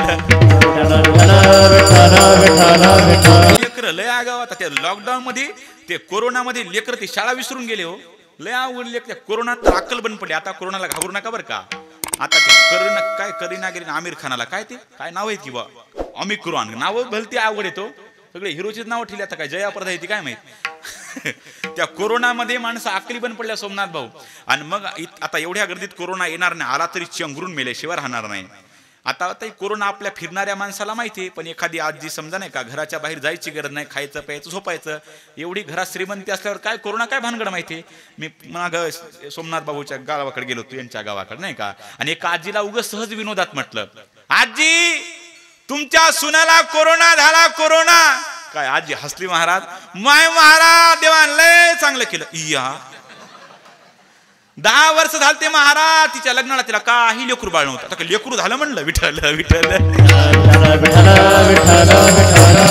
अवघड आहेत बघा लेकरा त्यांना ती कधीच लागून आता शाळा चालू झाल्या आता गुरुजींना माहिती आहे बघा शाळा चालू झाल्या आणि गट शिक्षण आता शिक्षक येत नाही का बरं का 4G येतील नाही का 2G 4G 5G येतील पण गुरुची ती गुरुजीच नाही का त्यांच्या पुढे कुणाचं चालत नाही पण तसं पण लेकरं लय आगाव असतात एका शाळेवर गट शिक्षण अधिकारी आले आणि विचारलं गुरुजी तुमच्या वर्गातला हुशार विद्यार्थी कोणता आहे गुरुजी सांग तो अमक्या शर्टवाला उठ रे बाळा सांग 30 ते म्हणलं 80 म्हणले सर तुम्ही म्हणता हुशार विद्यार्थी हा आहे की 30-60 म्हणायचं तर 80 म्हणतं सर म्हणले तेच हुशार आहे आपण ते 30-60 म्हणायचं तर 80 म्हणलं ते सगळ्यात हुशारी म्हणला ते तर बरं आहे बाकी तर 60 30 80 म्हणलं, बाकी सगळी 100च्या पुढचीत म्हणला. विठ्ठल विठ्ठल. लेकराच्या नादी कधीच लागू नाही, येड्याच्या नादी तर कधीच लागू नाही. ते येडे भरले पुण्याहून, ते आमच्या इथे अकोल्याला तिकडे केळकर हॉस्पिटल आहे बघा, आहेत का इथं कोणी? ते धरले पुण्याहून भरले तिकडे नागपूरला न्यायचे होते. आता ते अकोल्याला नागपूरला नेऊन अकोल्याला न्यायचे होते. ते 50 येडे होते, नुसती उड्या हाण लागले विमानानं. आता आपण काय विमानात बसतो नाही बरं का, मोठमोठ्या कारमध्ये बसतो, पण विमान आपण बघितलं पण नाही जवळून. काय उगं फक्त आपण ते लहानपणी बघितले कागदाचे, तेवढे बघितले आपण. ते 50 शहाणे माणसं नीट बसत नाहीत विमानात. सोमनाथ महाराज येडं बसर का शहाणे, इकडून सेल्फी काढ, तिकडून काय गरज आहे का? पण तसं ते येडे बसती, एक तर नुसतं येडं दायना मागेलं बे, नुकत्या उड्याच हाणू लागलं. उड्या हाणत हाणत आला ते नाही का, ते विमान काय म्हणतात त्याला, पायलट. त्या पायलट जवळ आलं आणि त्याला म्हणलं एक चक्कर खेळ्यान राव. चक्कर? अरे ती काय मोटरसायकल हे का स्कूटी हे का ट्रॅक्टर हे? आता त्याला वाटतं येड्याच्या नादी लागू नये. ते मला एक काम कर, मागचे शांत कर म्हटला. हे येडं गेलं, मागचे 1 मिनिटात शांत वातावरण, टचनी पडल तरी आवाज, इतकं शांत वातावरण. आणि समोर आलं म्हणलं आता खेळ दे म्हणला. अरे तुझ्याकडे एवढा विलाज होता तर सरकारचा एवढा पैसा खर्च झाला नसता. नेमकं केलं काय? मी काहीच केलं नाही म्हटला. मागे गेलो सगळ्यांना म्हटलं उत्तरा स्टेशन आलं, हणल्या उड्या. विठ्ठल विठ्ठल. असे नमुने असतात म्हणून कुणाच्या ते तंबाखूवाले लेकरले आगाव महाराज. मग तंबाखू म्हणजे एक इतिहास, इतिहास. ते 25 अशिक्षित आणि एक ते सुशिक्षित बेकार त्यांच्या समोर बसला आणि सांगितलं, अरे मी तुमच्या समोर आता इतिहास सांगतो. आणि असा इतिहास चालू केला. खिशातली तंबाखूची पुडी काढली ना, हातावर ओतता नाही त्याचा प्रारंभ. अरे इंग्रज आपल्या भारतात आले, ओतता तंबाखू. निमित्त व्यापाराचं होतं, पण व्यापाराच्या निमित्तानं इंग्रजांनी आपला भारत मळून काढला. या ना भारत मळून काढला. मोठमोठ्या लोकांनी विरोध केला, पण त्यात यश आलं नाही. लाला लजपतराय गेले, भगतसिंग गेले, राजगुरू गेले, पण शेवटी गांधीजींनी अशी चळवळ सुरू केली. चळवळ इंग्रजांना पळता भोय थोडी झाली. शेवटी इंग्रज आपला गाठ्या गुंडाळून भारत सोडून गेले. संपला इतिहास. विठ्ठल विठ्ठल. माणसं उपकारावर उपकार करतात, हा झाला उपकार्यावर उपकार. काही माणसं अपकारावर अपकार करतात. यानं त्याचा गोठा पेटवला की 6 महिन्यात याची गंज पेटवतं. हा झाला अपकारावर अपकार. हे संस्कार आहे, तो संस्कार कधी बदलत नसतात माणसाने, नाही का? ते विठ्ठल विठ्ठल. आम्ही काही ठिकाणी जातो, महाराज अहो चहा पेत नाही मावशी, चला चहा प्यायला. चहा प्यायला गेलो आणि पती पत्नी बिचारे दोघं पाया पडले, दोघांनी 500 दक्षिणा दिली बरं का. उग केला इशारा जाता जाता. इकडचं माहित नाही पद्धत आपल्याला. आता काही काय भागातली पद्धत आहे बघा, कीर्तन सुटलं की महाराजच्या पाया पडणे, सगळे खिशे मोकळे करणे. इकडे तसं नाही ना, मग आजपासून चालू करा, चांगली पद्धत आहे. आता माता मावल्या म्हणतील आम्ही काय घेऊन आलो नको, काळजी करू नका. मी सोनं चांदी मणी नेकलेस महबूबा काय असतं ते. उग एक आजीला नाही का, एका बीडला कीर्तन होतं माझं, आणि मग त्या आजीला हसत हसत असं म्हटल्याच्या नंतर त्या आजीनं कीर्तन सुटलं की ते नेकलेस पायावर अर्पण केला. मी इतका खुश झालो, लगेच हिंगोलीला गेलो. सराफाकडे म्हणलं बघा किती येतात. म्हणलं महाराज तुम्ही कुठे गेले होते? म्हणलं मी किनगावला. अर मला फसवलं, डुप्लिकेट. विठ्ठल विठ्ठल. असं ते बिचारे पती पत्नी दोघं पाया पडले, पण लेकरं पडतील का? लेकरं लय आगाव. त्याची आई म्हणे आर पड महाराजाच्या पाया. महाराज आळंदीहून आलाय आलाय. म्हणलं मावशी कोणत्या शाळेत शिकल्या? माय महाराज मी इंग्लिश स्कूल. English school? म्हणलं सांग बरं ए फॉर. म्हणे येडी बाबूळ. आता आईला संस्कार नाही, लेकराला लागतील का? खरं सांगा तुम्ही. लय अवघडी महाराज, लेकर लय आगाव. आता ते आवरत नव्हतं. चला महाराज चहा प्याला. पती पत्नी पाया पडले, लेकर ते पाया पडत नव्हतं. पड महाराजच्या पाया. मी नाही पाया पडत. अरे पड महाराज आळंद देऊन आलाय. ते म्हणला मम्मी मी नाही पाया पडत. म्हणलं मावशी नाही. तसं कसं महाराज? आणि 500 रुपये दिले तर या. म्हणलं काय व्याजासहित वसुली करते 500 रुपयावर आपली. आणि मग आवरत नव्हतं. शेजारनी 4-5 जणी आणल्या. जसा माझ्या पायावर बोला पुंडलिकाना असा दणकन आदळला. तुम्ही सावकाश आदळला जरा, तुम्हाला त्याची दया आली वाटते. जसं आदळल्याच्या नंतर पप्पा ड्युटीवर, मम्मी स्वयंपाकघरात. आता फक्त बैठकीत मीन बंड्या इमानदार. मग घामच सुटला. बायको शपथ खोटं बोलत नाही बघा. तुम्ही काहून हसायला काय माहित? माणसं शपथा घेताना कोणाला घेतात? शपथ कोणा घेतात? माय चान, म्हणजे माय मिलीत घोरून नाही, आणि बायको याला पुरायला राहिली पाहिजे. मग घेतात का नाही? माय चान. ते शेतातले भांडण बघा धुर्याचे, माय चान म्हणतात. त्याच्यावर जर भांडण थांबले बाप्पा चान. त्याच्यावर थांबले तर लेकर हातात धरतो, नाही का? त्याच्यावर जर भांडण थांबलेत नाही जवारी हातात धरतो. आणि त्याच्यावर जर थांबलेत नाही तुला काय वाटतं? चाल मारो तर शेंदूरच काढतो. म्हणतात का नाही म्हणतात, पण एकटाच पटाय शेप नाही का, म्हणून नाही का, म्हणून बायकोच्या हसण्यावर आणि कुत्र्याच्या गप बसण्यावर कवा विश्वास धरू नये. बायको हसली की धोकाच आणि कुत्र गप बसले की धोका कधी चावला सांगता येत नाही. म्हणून ज्याची बायको मुखी तो जगा सर्वात सुखी, बरं का. म्हणून एकतर संसार चांगला करायचा असा एकतर बायको मुखी पाहिजेत, नाहीतर नवरा बहिरा पाहिजेत, तर संसार आहे. बघा आता इथं ज्याचे लग्न झाले असतील त्या पोरासोरांना मी हात जोडून विनंती करतो, बेंडकुळ्या मारा उद्यापासून. कारण की आमच्या लहानपणी असं म्हणायचे, बेंडकुळी मारली की बायको मुखी भेटते. विठ्ठल नाही का, ते जसं आदळल्याच्या नंतर बैठकीत फक्त ते मीच माझ्याकडे लाड डोळे करून बघू लागलं. मला आता काय खरं नाही. मी त्याला भेद मी म्हणलं, बंडू तू बोल कर म्हटला, तुझं माझं 8:30 वाजल्यापासून पडत नाही. मला आता काय हंता आपला काय खरं नाही. तेवढ्यावर थांबलं नाही सोमनाथ भाऊ, त्यानं काय केलं, दगडच घेतला. म्हणलं आज आपली पुण्यतिथीच झाली. त्यानं दगड घेतला. म्हणलं मावशी आव धरा धरा ते दगड मारत माय महाराज ते तसंच बघा म्हणली. गेल्या वर्षी तुमच्यासारखे महाराज चहा प्यायला बोलवले आणि त्या बंडूर मरस्तोर हाणले. आता मला काय हेल्मेट घालून येऊ. विठ्ठल विठ्ठल बघा आता कसे चेहरे खुलले. असं लागतंय. असं लय मजा वाटते. पण काही काही नमुने देवाचं सांगा, भूताचं सांगा, नुसती काय मौतीला बसवलेत लय अवघडे. दोघं जण कीर्तनात होत तिकडं ज्या भागाला नाव आहे तिकडचं, दोघं कीर्तनात बसले, हसना रडना. मला वाटलं कीर्तनच पडलं, पण कीर्तन सुटल्यावर कळलं ते बहिर निघलं. दोघं तर माझे नाही का गाडीजवळ आले, कारजवळ कीर्तन सुटल्यावर आणि हसू लागले. मी गाडीचा काच खाली घेतला. मला काय झालं म्हणे महाराज. मला काय तुमच्या कीर्तनातला सुरुवातीचा जोक आत्ता कळला.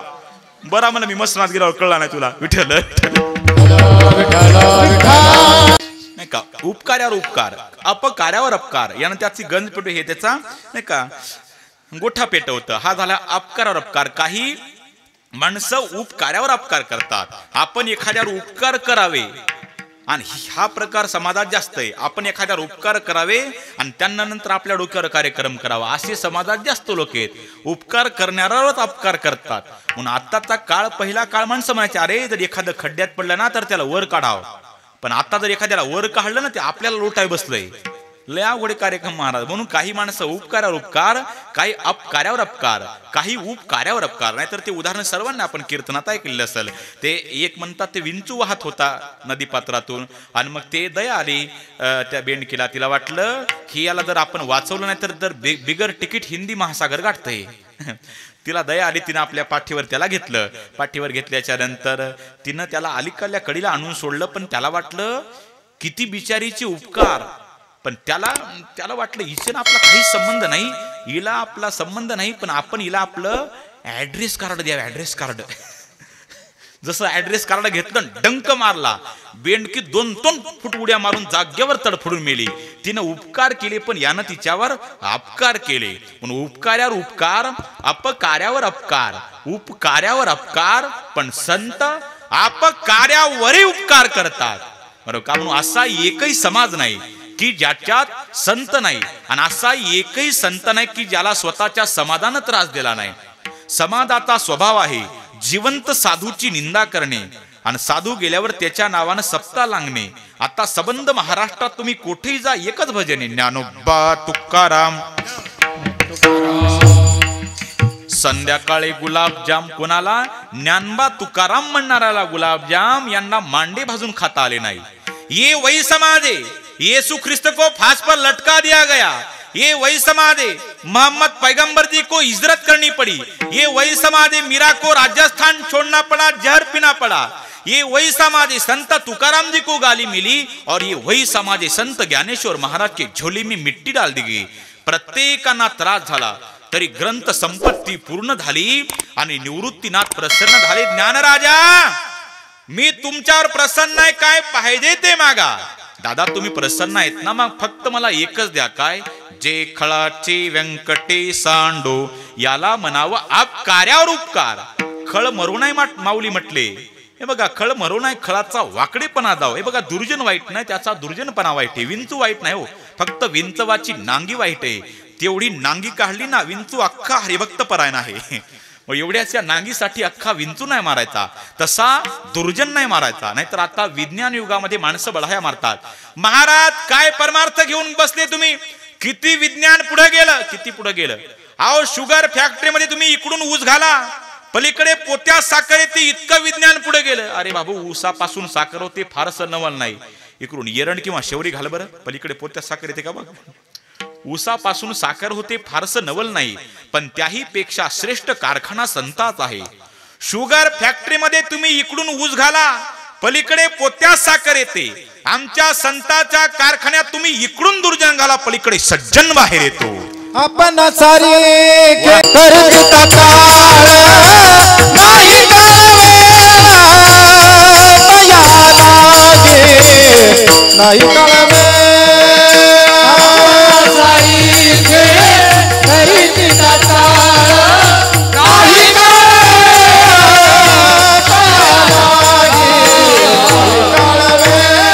आपण सारखी करीती तात्काळ नाही काळ वेळ तया लागी. आपण सारखी करीती तात्काळ नाही काळ वेळ तया लागी.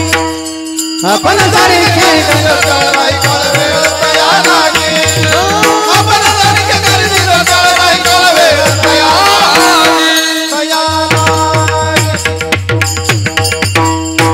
पण सारखे करीती तात्काळ नाही काळ वेळ तया लागी. म्हणून दुनिया जसे ठुकराते ना, उसे संत आपणाते. घरून सर्वांनी ज्यांना हकलून द्यावं आणि त्याचा स्वीकार माऊलींनी करावा.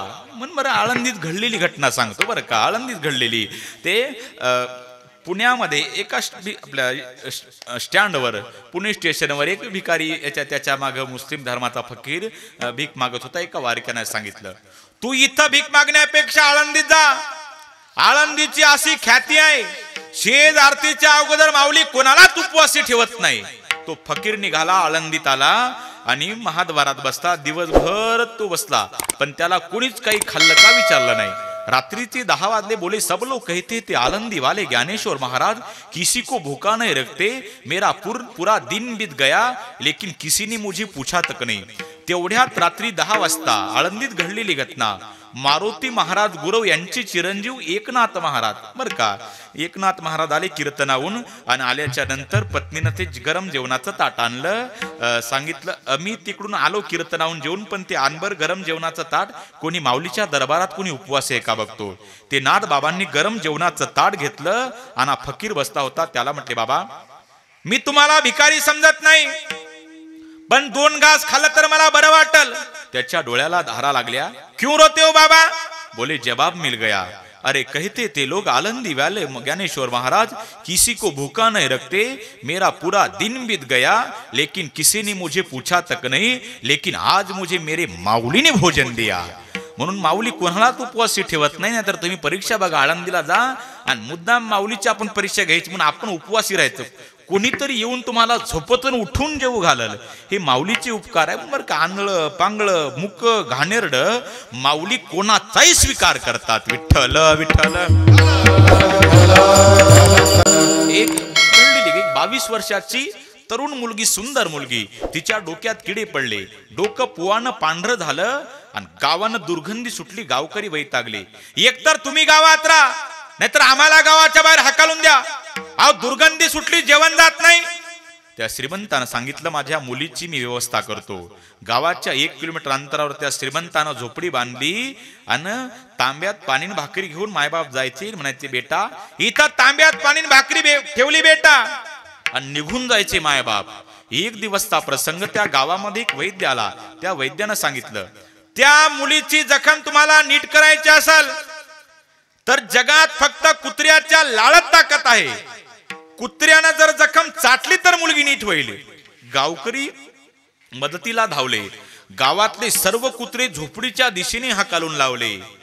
कुत्रे झोपडी पर्यंत आले, पण दुर्गंधी सहन झाली नाही. वापस माघारी फिरले. अरे माय बापानं टाकून द्यावं फारसा नवल नाही, कुत्रा सुद्धा त्या मुलीचा स्वीकार करत नाही. आणि त्या गावात एक भगव्या वयसाचा संन्यासी आला. पायात खडव, हातात कमंडलो, जता दाढी, वाहलेलं वाघाचं कातड बगलेमध्ये हनुमंताच्या मंदिरात बसला. आणि एक संध्याकाळी शेतकरी वर्ग आल्याच्या नंतर विचारलं, कहा के हो महात्मा जी? बोले, मैं हिमालय की गुफा में रहता था, आज की रात रहूंगा, सुबह चला जाऊंगा. भोजन करोगे क्या बाबा? बेटा मैं किसी के घर जाता नहीं, तुम यहाँ रोटी लाओगे तो मैं जरूर खाऊंगा. आणि त्या एकाच त्या गरीब शेतकऱ्यांना बिचारानं ती भाकरी आणली, महात्म्यानं जेवण केलं आणि सांगितलं, अरे एक आधा घंटा सत्संग कर सकते हैं आप लोग को समय होगा तो हाँ चलेगा बाबाजी. आणि त्या महात्म्यानं अर्धा घंटा प्रवचन केलं आणि सांगितलं, अरे मैं तो साधू हूं, आप किसान लोग खेत में काम करके थक गए होगे, अरे जाओ आप अपने घर. माणसं उठले, मंदिरातून निघाले, तितक्यात वाऱ्याची झुळूक आली आणि त्या मुलीची दुर्गंधी साधूच्या नाकापर्यंत पोहोचली. साधूनं सांगितलं, ठहरो, ये बदबू कहां से आ रही. आता ते गावकरी, हे साधू हिंदी बोलणारा आणि तो गावकरी मराठी, दोन्ही भाषा सांगतो मला बरं का. ठहरो, ये बदबू कहां से आ रही. त्या गावात त्यानं सांगितलं, आमच्या गावच्या श्रीमंताची 22 वर्षाची एकुलती एक मुलगी बाबा, तिच्या डोक्यात किडे पडले, तिची दुर्गंधी बाबा. आप लोगों ने कुछ उपाय नहीं किया. हाँ केला बाबाजी. क्या उपाय किया. आमच्या गावात एक वैद्य आला होता. उन्होंने क्या बताया. त्यानं सांगितलं, त्या मुलीची जखम तुम्हाला नीट करायची असेल तर जगात फक्त कुत्र्याच्या लाळत ताकद आहे. फिर आप लोगों ने क्या किया. आम्ही गावातले सर्व कुत्रे बाबा झोपडीच्या दिशेने हाकलून लावले. फिर क्या हुआ बाबा.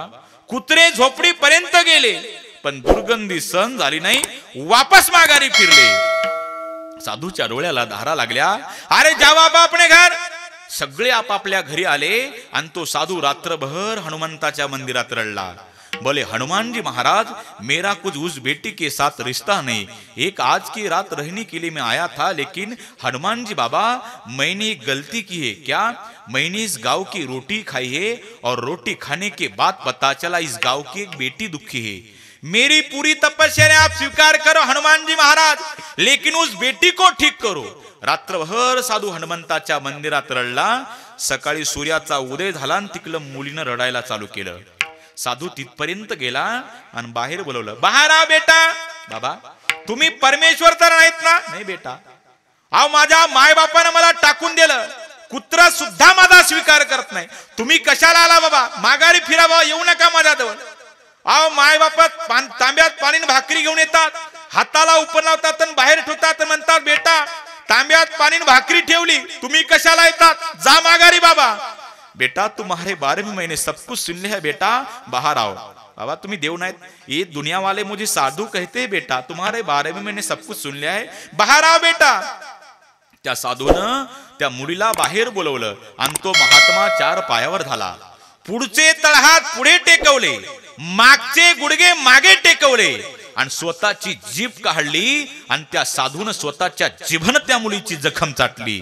मुलीच्या डोळ्याला धारा लागल्या. ये क्या कर रहे हो बाबा. बेटा दुनिया में जिसको कुत्ते भी नहीं स्वीकारते ना बेटा, उसके लिए हम साधु लोग कभी कभी कुत्ते भी बन जाते बेटा.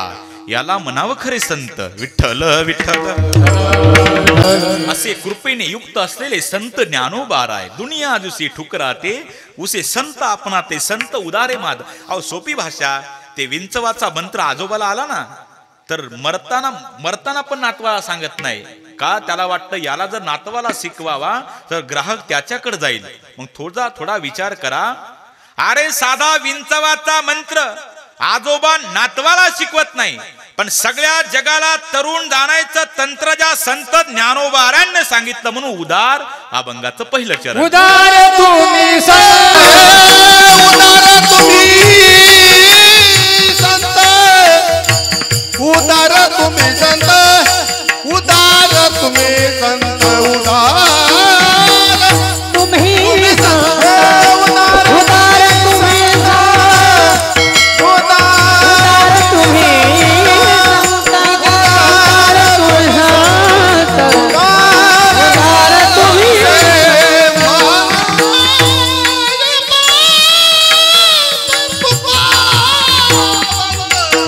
माया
केवढा केला उपकार हा केवढा केला उपकार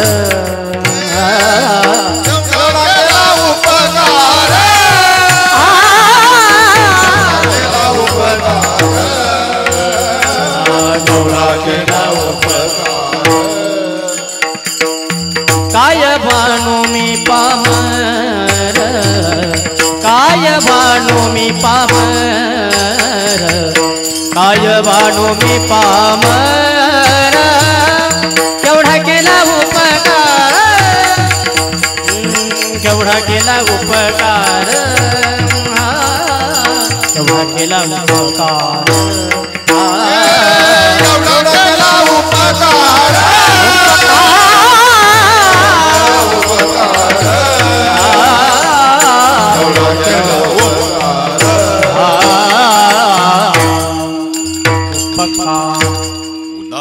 केवढा केला उपकार काय वाणू मी पामर केवढा उपकार केला जडमुडा उद्धार केला मार्ग सुपंथ दाविला माऊलींनी जडाचा मुढाचा उद्धार केला का चालविली जड भिंती हरली चांगयाची भ्रांती मोक्ष मार्गीचा सांगा ते ज्ञानोबा माझा बिन का रेड्यामुखी वेद बोलविला गर्वद्विजांचा हरविला शांतिरूपी प्रगटला ज्ञानोबा माझा माऊल्यांनी माने का माऊलींनी रेडा बोलवला वेद बोलवला ती क्लिप आपण ऐकली राव बाबाची ती चांगली क्लिप जोडली पुढे नाही का चांगलं गेलं नाही खरे महाराज नाही का आपलेच माणसं काही घातले की आपल्या धर्माला आणि एकीची गरज आहे आताच्या काळामध्ये विठ्ठल विठ्ठल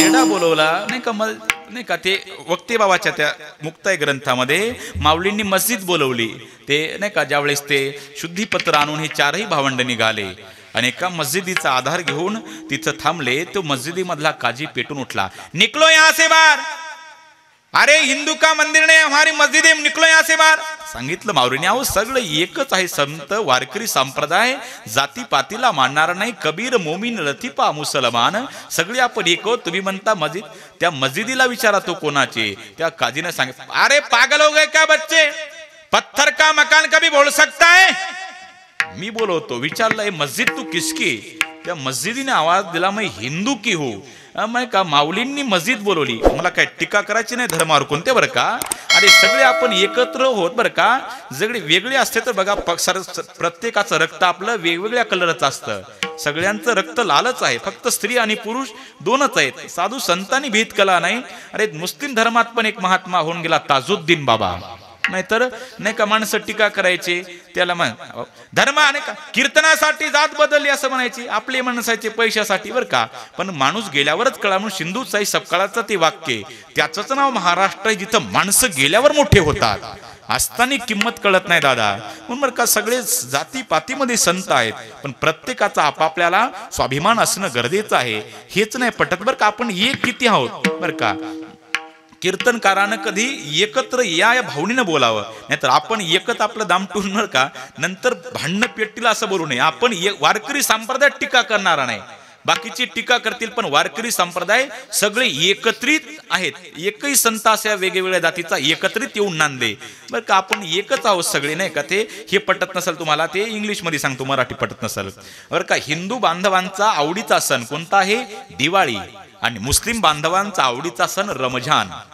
हे दोन अक्षर तुम्ही इंग्रजीत लिहून बघा आपण किती एकमेकाशी गुरफटलेले आहोत कळलंय का हिंदू बांधवांना दिवाळी लिहिताना सुरुवातीला अलीच लिहावा लागतो DIWALI दिवा अली त्यांचा अली म्हटल्याशिवाय आपली दिवाळी साजरी होत नाही आणि मुस्लिम बांधवांना रमजान लिहिताना सुरुवातीला रामच लिहावा लागतो RAMZN विठ्ठल विठ्ठल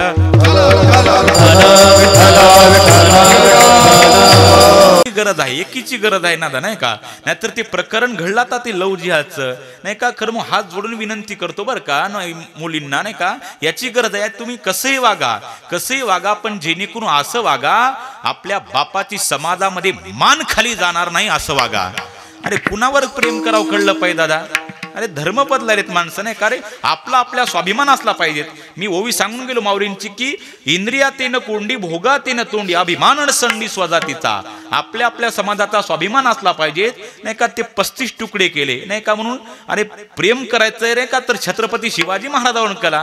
कुणावर प्रेम करण्यापेक्षा अरे पाणी पीना है तो मटके से पियो, गिलास में क्या रखा है, प्यार करना है तो छत्रपती शिवाजी महाराज से करो. अरे लडकियों में क्या रखा है म्हणून खऱ्या अर्थाने याची गरज आहे. आणि आज आपल्या संस्कृतीची गरज आहे. आज आपल्या देशामधली अखंडता टिकवायची असेल तर आधी आमच्या महाराष्ट्रात एकतेची गरज आहे. महाराष्ट्रातली एकी टिकायची असेल तर आधी आमच्या जिल्ह्यात एकता असली पाहिजे. जिल्ह्यातली एकी टिकायची असेल तर आधी आमच्या तालुक्यात एकता असली पाहिजे. तालुक्यातली एकी टिकायची असेल तर आधी आमच्या गावात एकता असली पाहिजे. गावातली एकी टिकायची असेल तर आधी आमच्या घरात एकता असली पाहिजे. घरातली एकी टिकायची असेल तर बंधूचं बंधूवर प्रेम असलं पाहिजे. आणि ते कसं असावं याकरता रामायणच ऐकलं पाहिजे. नाहीतर रामायणातील पात्राचा विचार करा. सख्खे नाही सावत्र भाऊ आहेत. राम कौशल्येचा, लक्ष्मण सुमित्रेचा, भरत कैकेयीचा. पण सावत्र बंधूसाठी सख्या मातेचा धिक्कार केला त्याचं नाव आहे भरत. आणि या बंधू प्रेमाची आज नितांत गरज आहे. नाहीतर माणसं नाही का माणसं बढाया राजकारणातलं काहीच माहित नाही ते पण बढाया म्हणतं. धनंजय मुंडे साहेबांना आणि पंकजा मुंडेनं एकत्र आलं पाहिजेत. उद्धव ठाकरेनं राज ठाकरेनं एकत्र आलं पाहिजेत. अरे पण त्याच्या अगोदर तुमच्या माझ्या बापानं चुलत्यानं एका जागी आलं पाहिजे. याची खरी गरज आहे. सख्खे भाऊ असताना एकमेकाच्या दारासमोर दार असतं पण एकमेकाला बोलत नाहीत. काय शोकांत किती शोकांतिक आहे. म्हणून बंधू प्रेमाची आज नितांत गरज आहे दादा नाही का. मग बरं का रक्त रक्तावर ज्यावेळेस उलटतं त्यावेळेस महाभारत घडतं. पण रक्त रक्तावर ज्यावेळेस प्रामाणिक वागताना त्यावेळेस रामायणच घडतं. नाहीतर एकाच वाक्यात आता रामायणच चालू आहे. एकाच वाक्यात तुम्हाला रामायण महाभारत सांगतो. कशाला म्हणतात रामायण आणि कशाला म्हणतात महाभारत. माझ ते माझ आणि दादाचं तेही माझ याला म्हणतात महाभारत. कळलं का महाभारत. आणि कशाला म्हणतात रामायण. दादाचं ते दादाचं आणि माझं तेही दादाचं याला रामायण म्हणतात. बरं का यारे म्हणून माझं ते माझं दादाचं तेही माझं याला दुर्योधन म्हणतात. आणि दादाचं ते दादाचं आणि माझं तेही दादाचं याला भरत म्हणतात. आणि आज समाजात भरतासारख्या भावाची गरज आहे. दुर्योधनासारख्याची गरज नाही. पण फार शोकांतिक आहे बरं का. नाहीतर बघा गावोगावी म्हणून रक्त रक्तावरती सांगून गेलो मी की महाभारत आणि रामायण आज खरी याची गरज आहे नाही का. म्हणून कथा कीर्तन हे मनोरंजन करताना आपल्या जीवनातला वजाबाक्या करायला शिका. नाहीतर बघा दोन भावाचं चांगलं चाललेलं दिसलं आणि प्रगती दिसली कावळ्याच्या जातीचे गाव गाव टपून येत. कावळे का जखम तिथं टोच मारणार कावळ्याची जात. तसं दोन भावाचं चांगलं चाललेलं दिसलं प्रगती दिसती तो कावळा टपून येत. तो 27 वर्षाचा भाऊ ऊसामध्ये दारे धरतो आणि हा कावळा बिना आमंत्रणाचा मोटरसायकलवर जातो. बांधावर गाडी उभी करतो आणि बाहेरूनच हाक मारतो. बाहेर ये रे. 27 वर्षाचा भाऊ ऊसातून बाहेर आला आणि हा कावळा त्याला म्हणाला गडी का त्याचा तू. कुणाचा. तुझ्या भावाचा. अरे तालुकाभर तिकडे फुलंबरीना शर्टिंग करत फिरता आणि तू इकडे उसा दारे धरतो. आर घ्या उद्या अर्धा अर्धा वाटून. कोण कावळा. पण त्याच वेळेला मोठ्या भावाची जाणीव ठेवणारा लहान भाऊ असेल तर रागानं लाल होईल. वयाचा विचार केला पाटील तुझ्या वयाचा. मग तर कावळा धरला. अख्खं पेट्रोलचं कॅन आपलं वाया गेलं म्हटला. वयाचा विचार केला. माझ्या वडिलाच्या वयाचा तुझा मी मान राखतो पण आज सांगण्याची बारी आज तुला सांगतो. म्हणजे अरे लहानपणी आमचे मायबाप मेले. आम्हाला नात्या गोत्याचं कुणीच नाही. काका नाही, काकी नाही, मावशी नाही, आत्या नाही, मामी नाही, कुणीच नाही. अरे गावकऱ्यांनी वर्गणी मिळून आमच्या मायबापाचा दावा रुकून दिला. आणि एक दिवस रात्री 12 वाजता माझ्या 15 वर्षाच्या दादाच्या गळ्याला मी पडून रडलो. माझा भैया म्हटला काळजी करू नको. अरे मला जरी शिकता आलं नाही मी तुला पुण्यात शाळेत शिकायला टाकतो. माझ्या दादानं तिकडं दुसऱ्याच्या हमाल्या केल्या. दुसऱ्याची गुरं वळले. योगायोग माझ्या भावाचं लग्न झालं. गरीब घराण्यातीच पण माय सारखी वहिनी भेटली. तिने ठरवलं मी परिसरातली धुणी भांडी करल पण माझ्या दिराला पदवीधर करून दाखवल. वहिनी तिकडे मोलकरीण झाली, दादा तिकडे हमाल झाला. त्यावेळेस माझ्या इतका गावात कोणी शिकला नव्हता. त्या दोघांना असं वाटत होतं आमच्या कष्टाचं पांग फिडल, याला मोठी नोकरी लागल. म्हणून माझा दादा न वहिनी अख्ख्या तालुक्यातल्या पुढाऱ्याच्या पाया पडले. पण एकही बैमानाला आमची दया नाही आली. आता मी तर उसा दारे धरतो, याला माझा दादा काय करल. अरे वयाचा विचार केला पाटील, तुझ्या वयाचा, माझ्या वडिलाच्या वयाचा पण तुझा मी मान राखतो. पण परत जर गावागावात जर भावाभावात जर भांडण लावशील तर जोड्यात थवाड फोडतो तुझं. याची आज गरज आहे आणि बंधू प्रेमाची आज गरज आहे. ते बंधूचं बंधूवर कसं प्रेम असावं याकरता रामायणाची गरज आहे. बरं का, एकी फार गरज आहे महाराज, नाही का, आपला हिंदू धर्म टिकला पाहिजे. बरं का, सेना म्हणे उतराये होता न दिसेची काही. मी पहिल्यांदा दुसरं चरण सोडवलं, नंतर पहिलं, नंतर तिसरं, नंतर शेवटचं. तुम्ही म्हणसाल असं कसं उड्या मारल्यावानी, नाही का. अभंग लावण्याचं स्वातंत्र्य जरी प्रत्येकाला असतं तरी एका साधूच्या मुखातले मी शब्द ऐकले. हे संतांचं वाङ्मय बरं का सोमनाथ महाराज, हे संतांचं वाङ्मय म्हणजे आमच्या बापाचं घर आहे. आणि बापाच्या घरामध्ये आपण कोणत्याही दारातून आपण कोणीकडून शिरू शकतो. म्हणून मी आपल्या बापाच्या गाथ्यातून म्हणून मी दुसऱ्या चरणातून प्रवेश केला. विठ्ठल विठ्ठल अभंगाचा पूर्ण भावार्थाला फक्त मोजून तुमची 10 मिनिटं घेणार नाही, एकही मिनिट आगाऊ घेणार नाही. आज खऱ्या संस्कृतीची आज गरज आहे. प्रत्येक कीर्तनात मी देशभक्ताविषयी बोलत असतो बरं का. आणि याची आज गरज, कारण आज आपले देशभक्त तिकडे सीमेवर आपलं कार्य बजावत आहे. म्हणून आपल्या इकडे कथा कीर्तन चालू आहेत. म्हणून आपल्या हिंदुस्थानामध्ये सर्वच जर तुमच्या माझ्यासारखे गोपीचंदनवाले असतील तर कारगिलच्या सीमेवर वैऱ्याला कोण अडवणार. एक लक्षात ठेवा, आमच्या देशाच्या जवानाच्या खांद्यावर रात्रंदिवस बंदूक आहेत. म्हणून तुमचं माझं कपाळावरचं चंदनही सुरक्षित आहे. आमच्या देशाच्या जवानाच्या खांद्यावरल्या जर बंदुका खाली आल्या आपलं चंदन मिटलंच म्हणून समजा. म्हणून त्यांची गरज आहे. तुमच्या गावात कोणी ऐक नाही फौज मध्ये आहेत ना, एकदा जोरदार टाळ्या वाजवा त्यांच्या आई वडिला करता. अरे आहेत का आपल्या कीर्तनात कोणी आहेत का फौजी? रिटायर झालेले म्हणा चालू असतील तर बोलवा समोर, आपण शेवटी कीर्तनात त्यांचा सत्कार करू बरं का. त्यांची आज घर आहे, बोलवा ते सुटेपर्यंत, नाही का. कारण की नाहीतर मी नेहमी, अरे असं कोणीही देशभक्त होऊ शकत नाही जेव्हा एखाद्या आईचं हृदय फुलाचं आणि मनामध्ये देशभक्तीची आवड तेव्हाच एखादा फौजी जन्माला येतो.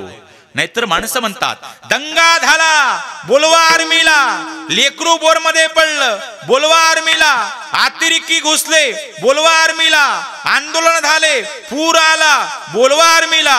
अरे मग 15 ऑगस्टला 26 जानेवारीला बोलवा ना एखाद्या इंडियन आर्मीला. त्याच्या हातानं होद्या झेंडा वंदन. खऱ्या अर्थानं तिरंग्याची किंमत त्यांना आहे. अरे वाऱ्यामुळे नाही तर सैनिकाच्या श्वासामुळे फडकतो आपला तिरंगा. नाहीतर माणसं जिवंत फौजीला जीव लावत नाहीत आणि तो फौजी त्याला रेल्वे जागा देत नाहीत आणि गेल्यावर मिस्यू भावान शहीद भावा नंतर स्टेटसला ठेवतात. म्हणून मी नेहमी सांगत असतो, अरे तुम्ही देवाच्या मंदिरासमोरून जाताना एखाद्या वेळेला तुम्ही देवाच्या पाया पडले नाही तरी चालल, पण एखादा जर फौजी समोरून आला ना तर त्याला सल्यूट मारल्याशिवाय राहू नका. हीच खरी देशभक्ती ठरल. नाहीतर जगात काय पैसे कमवणारे जगात थोडे माणसं नाहीत, पण इज्जतदार नोकरी फक्त फौजीचीच आहे. म्हणून मी नेहमी सांगत असतो, अरे जंगल में पेड़ तो बहुत है, जंगल में पेड़ तो बहुत है लेकिन चंदन जैसा नहीं. अरे दुनिया में तो नौकरी बहुत है यार लेकिन फौजी जैसी नहीं. इज्जतदार नोकरी ती आहे. म्हणून ते तिकडं आहेत, म्हणून आपण इकडं आहोत. त्यांचा आपण गुणगौरव केलाच पाहिजे. घडलेली घटना सांगतो. एक 27 वर्षाचा जवान 2 महिन्याच्या सुट्ट्या लागल्या गावाकडे परतला. आई म्हणते राजा 2 महिन्याच्या सुट्ट्यावर रखल्या राजा, लग्न उरकून घे. तातडीनं जवळची नातलगातली मुलगी बघून लग्नाचा कार्यक्रम टोपला. दुसऱ्या दिवशी सत्यनारायणाची पूजा चालू आहे. केशवाय नमा माधवाय नमा. चालू पूजेमध्ये पोस्टमेन दारात आला. पोस्टमेनने दार ठोठावलं. आता तो नवरदेव मुलाचा लाल पटक्यावाला बापही अशिक्षित, ते हिरव्या लुगड्यावाली मोठ्या कुंकवाली आई अशिक्षित. त्या नवरदेव मुलाच्या बापानं ते पोस्ट पाकिट घेतलं. काहीच कळत नाही. नवरदेव मुलाच्या मांडीवर टेकवलं. त्यानं त्यावरल्या फक्त 2 ओळी वाचल्या. सीमेवर वैरी आलेला आहे आणि त्याचा नायनाट करण्याकरिता मायभूमीवर तातडीनं बोलवलंय. ताडकन उठला, उपरनं बायकोच्या अंगावर फेकलं.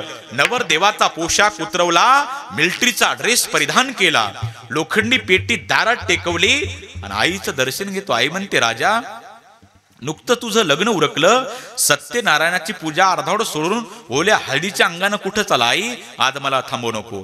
आज माझ्या देशावर संकट आलं आई, मला गेलंच पाहिजे. आईचं दर्शन घेतलो, आपल्या डोळ्याच्या आसुरनं आईच्या पायाचा अभिषेक केला. म्हटलं आई शेवटचं दर्शन समाजात आई, आई जगदंबेच्या कृपेनं, छत्रपती शिवरायांच्या कृपेनं परत आलो तर राहिलेला सत्यनारायण परत उरकील. आई अगं जगून वाचून आलो तर आई मी तुझा, आणि वापस आलो नाही ना तर समजाव माझ्या भारत मातेचा. आणि बघा हेच वाक्य होतं आमच्या परभणी जिल्ह्यात पालम तालुका आहे, तिथलं कोनेरवाडी गावातला शहीद शुभम मुस्तापुरे. 4 वर्ष झालं ते जवानाला शहीद झालेला. ज्यावेळेस त्याच्या आईला मीडियावाले, ते युट्यूबला पण आहे बघा, शौर्य सन्मान पुरस्कार 2019, त्याच्या आईला साताऱ्याला बोलवण्यात आलं. त्या आईला विचारलं आई तुमच्या शुभम कसा शहीद झाला, त्याची तुमची काय प्रतिक्रिया आहे शहीद झाल्याबद्दल. काय सांगू साहेब, आता रक्ता मासाचा गोळा मातीत कायमचा विलीन झाला. साहेब एका गोष्टीचा स्वाभिमान वाटतो, आळंदीची वारी केली मी, पंढरपूरच्या पांडुरंगाची वारी केली, पण इतके माणसं मी वारीतही बघितले नाही. पण ज्या दिवशी माझा शुभम शहीद झाला ना, अख्ख्या भारतातले माणसं माझ्या दारात आले, वाटलं पांडुरंगाची वारीच माझ्या दारात आली. आणि बघा पांडुरंगाची जरी उपमा दिली ना देशभक्ताला, कमीच ठरेल. कोणी माना नाही तर नका मानू, मी फक्त 2 पांडुरंग मानतो. कोणकोणते? एक पंढरपूरचा पांडुरंग परमात्मा विटेवर उभा राहिलेला आहे. तो पांडुरंग परमात्मा आलेल्या भक्ताचे संकट निवारतो. पण आमचा मिलिटरीचा पांडुरंग जम्मू काश्मीर उभा असणारा, ज्याच्या खांद्यावर बंदूक आहे, तो आलेले संकट स्वतः घेतो, म्हणून त्यांच्या पण उपकारच मानले पाहिजेत. त्या आईनं सांगितलं साहेब मला दररोज म्हणायचं आई मला तिरंगा आवडतो. साहेब लेकरू माझं झेंड्याच्या दिवशी गेलं आणि शेवटी झेंड्यातच गुंडाळून आलं. आणि काही ठिकाणी म्हटलं सुद्धा, अरे जब तू शहीद हुआ न जाने कैसे तेरी माँ सोई होगी, अरे मैं तो बस इतना जानता हूं यार तेरी सीने में जाने वाली गोली भी उस दिन रोई होगी. आणि त्या देशभक्ताच्या जीवनामध्ये जो प्रसंग घडला, तोच दुसऱ्या देशभक्ताच्या जीवनामध्ये घडला. तो देशभक्त मायभूमीवर लढायला गेला, पण माय बाप हो त्याच्या दुर्दैवानं दुपारा 2 वाजता वैऱ्याने घाला घातला. त्याच्या छातीत गोळी लागली, लाल मातीमध्ये गडबडा लोळू लागला. सहकारी मित्राला बोलवलं, इकडे माझ्या राजा, देशासाठी फार काय पराक्रम गाजवायचा होता. भगतसिंग, राजगुरू, सुखदेव, छत्रपती शिवरायांनी, बाजीप्रभूंनी काय केलं नाही. मला फार मोठा पराक्रम गाजवायचा होता, पण या समोरच्या वैऱ्यांनी हल्ला घातला, माझ्या छातीत गोळी लागली. आता मी मरतो, पण हा माझा मरणाचा संदेश माझा सहकारी मित्र नात्यानं तुला गावाकडे न्यावा लागेल. अरे नुकतंच माझं लग्न झालं होतं, ओल्या हळदीच्या अंगण आलो, आता घरी गेल्यावर माझी पत्नी थार थार कपाळ बडवल. तुला सांग वहिनी कुंकू पुसून टाक म्हणावं, हातात तलवार घेऊन झाशीची राणी हो म्हणावं. पण माझी 14 वर्षाची ताई तुझ्या गळ्याला धाय मोकळून रडती. म्हणलं दादा अरे माझा भैया कुठे गेला. तिला सांग ताई तुझ्या जीवनातले 2 सण आज कायमची संपले म्हणावं. तुझी भाऊबीज विसरून जा. अगं ताई तुझ्या रक्षाबंधनाचा सण आज कायमचा संपला म्हणावं. पण राजा माझे वडील हे हळव्या स्वभावाचे आहेत, नाही त्यांना दुःख सहन होईल. त्यांना आताच अटॅक येऊन गेला. त्यांना सांग बाबा तुमचा मुलगा अजून युद्धभूमीवर लढत आहे म्हणावं. पण ही गोष्ट ऐकून माझा गरिबीचा इज्जतदार मामा आला असेल. त्यानं लहानपणी मला दिवाळीला गेल्यावर 1000 रुपयाचा ड्रेस घेतला, पण नाही घातला. मी म्हटलं मामा मला फौजी व्हायचंय, मिलिटरीचा ड्रेस आणा. पुण्याला गेला ना माझ्याकरता ड्रेस आणला, फेकला माझ्या अंगावर. घाल कपडे घातल्याने कोणी इंडियन आर्मी होत नाही बाबा. गरीब मामाची फजिती करतो का रे. पण एक लक्षात ठेव, या ड्रेसचं जीवनात एकदा तरी सार्थक कर, मग तुझा मामा तुला शेल्फ ठोकल राजा.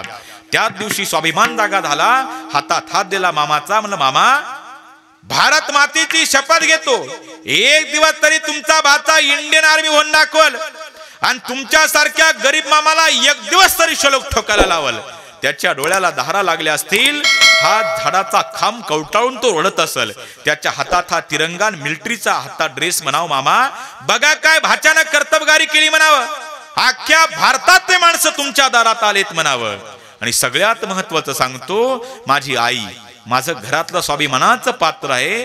अरे तिनं दुसऱ्याची धुणी भांडी करावं, दुसऱ्याच्या कामाला जावं आणि मला भरतीला पैसा पुरवावा.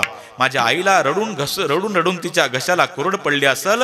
आईला म्हणा अगं आई रडू नको आई. म्हणजे अगं तुझ्या पोटी आलेला हिरा आगा देशाच्या कामी आला म्हणावं नाही का. आणि ते लाल मातीमध्ये तो देशभक्त लोळू लागला. रक्तानं भिजलेली त्यानं लाल माती घेतली आणि सहकारी मित्राच्या कपाळाला लावली. मायभूमीची शपथ आहे तुला, एकाचा फडशा पाडल्याशिवाय माघारे फिरू नको राजा. आता मी मरतो, पण मरताना तुला सांगतो हा माझा देश मी तुझ्या ताब्यात देतो. कर चले हम फिदा जानो तन साथियों, अब तुम्हारे हवाले वतन साथियों. कर चले हम फिदा जानो तन साथियों, अब तुम्हारे हवाले वतन साथियों. दिल दिया है जान भी देंगे, ऐ वतन तेरे लिए. ओ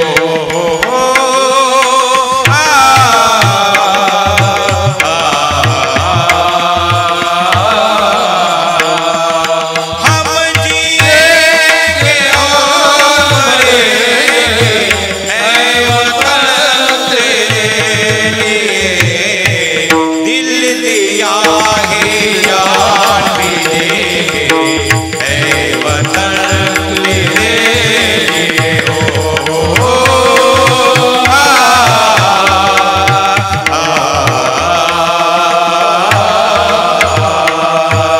मेरे वतन के लोगों, जरा आँख में भर लो पानी. जो शहीद हुए उनकी जरा याद करो कुर्बानी. वो जब देश में थी दिवाली, वो खेल रहे थे होली. वो जब हम बैठे घरों में, वो झेल रहे थे गोली. मेरे वतन के लोगों, जरा आँख में भर लो पानी. जो शहीद हुए उनकी जरा याद करो कुर्बानी. संदेश जाने वो कौन सा देश जहाँ तुम चले गए. चिट्ठी न कोई संदेश, जाने वो कौन सा देश जहाँ तुम चले गए. जहाँ तुम चले गए इस दिल पे लगा के ठेस. जाने वो कौन सा देश जहाँ तुम चले गए. हर चीज पे अश्कों से लिखा है तुम्हारा नाम. ये रस्ते घर लिया तुम्हें कर ना सके सलाम. है दिल में रह गई मार, जल्दी से छुड़ा कर हाथ. कहा तुम चले गए, चिट्ठी न कोई संदेश. जाने वो कौन सा देश जहाँ तुम चले गए, जहाँ तुम चले गए. भारत माता की, छत्रपति शिवाजी महाराज की. मेरी जान जाए वतन के लिए, मेरी जान जाए वतन के लिए. मेरी जान जाए वतन के लिए, मेरी जान जाए वतन के लिए. मेरी जान जाए वतन के लिए, मेरी जान जाए वतन के लिए. वतन के लिए, वतन के लिए. भारत माता की जय. आहेत का कोणी फौजी? एकदा 2 मिनिटं तोपर्यंत भजन करू, तोपर्यंत त्यांना बोलवा. सर्वांनी प्रेमानं हात वर करा नाही का. विठ्ठोबा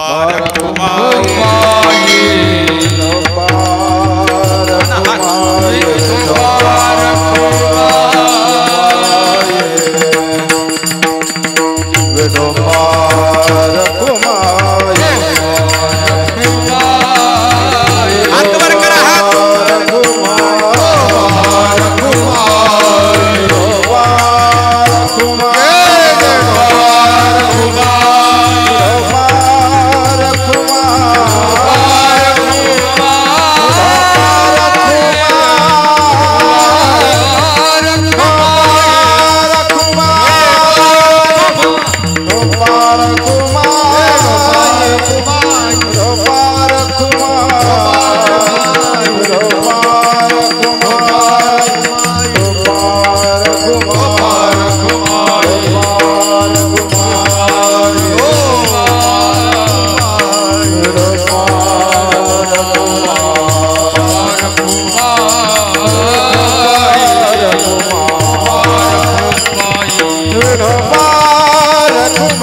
वा वा वा या सगळीच्या समोर एकदा जोरदार टाळ्या वाजवा यांच्या आई वडिला करता.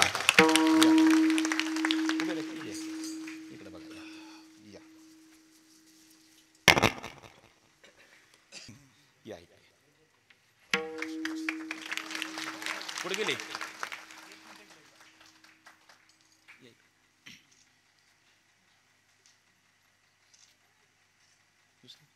आणखी दोघच का तुम्ही?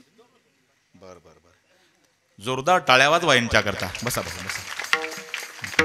आज खरी यांची गरज आहे बरं का, संस्कृतीची आज गरज आहे. म्हणून मी म्हणत नाही तुमच्या मुलाला आमदार खासदार मंत्री काय करायचं ते करा बरं का, पण एक वर्ष तरी आपल्या मुलाला एखाद्या वारकरी शिक्षण संस्थेत ठेवा, जेणेकरून आपली धर्मग्रंथ परंपरा त्याला माहिती होईल. आणि 1-2 महिने तरी त्याला एखाद्या मिलिटरी अकॅडमीत टाका, जेणेकरून आपल्या देशावरची त्याला निष्ठा कळल. म्हणून संस्कार देतानाच आपल्या मुलाला तुम्ही असे द्या, अपने बच्चे को ए फॉर एप्पल नहीं, बी फॉर बॉल नहीं और सी फॉर कैट नहीं, तो अपने बच्चे को A for army, B for border और सी फॉर छत्रपति शिवाजी महाराज बताइए. निश्चित तौर से देशभक्त ही बनेंगे. जहां डाल डाल पर सोने की चिड़िया करती है बसेरा, वो भारत देश है मेरा, वो भारत देश है मेरा. जहाँ डाल डाल पर सोने की चिड़िया करती है बसेरा, वो भारत देश है मेरा, वो भारत देश है मेरा. आपली वेळ आता संपलेली बरं का. असो जे काही चुकीचं असेल माझ्या बुद्धीचे दोष योग्य ज्ञानोबारांचा प्रसाद. म्हणून सर्व महाराज बनले असतील नाही का, नावं जरी माहिती नसते पण सगळे गोड आवाजाचे आहेत तुम्ही. आवाजाचे जादूगार नाहीत पण तुमच्या आवाजात जादू आहे. म्हणून सगळ्यांच्या चरणावर अनिल महाराज असतील, आमचे सोपान महाराज असतील, हे सगळे ज्येष्ठ श्रेष्ठ मंडळी असतील, त्यांनाही धन्यवाद. माझ्यासोबत आलेले आमचे ॲडव्होकेट परमेश्वर भाऊ असतील, आमचे चिंचोले सर असतील, आमचे सोमनाथ महाराज हिवाळे तुम्हालाही नमस्कार. दुसरे आमचे सोमनाथ महाराज बनकर तुम्हालाही नमस्कार. उमेश भाऊ असतील, अनुराधाताई असतील, अतुलजी असतील, नावं मला माहिती नाहीत बरं का. म्हणून सर्वांच्या चरणावर नतमस्तक होतो. आणि गोड आमचं नाही का यूट्यूब चॅनल आहे नाही का, त्यांच्याकरता एकदा जोरदार टाळ्या वाजवा बरं का.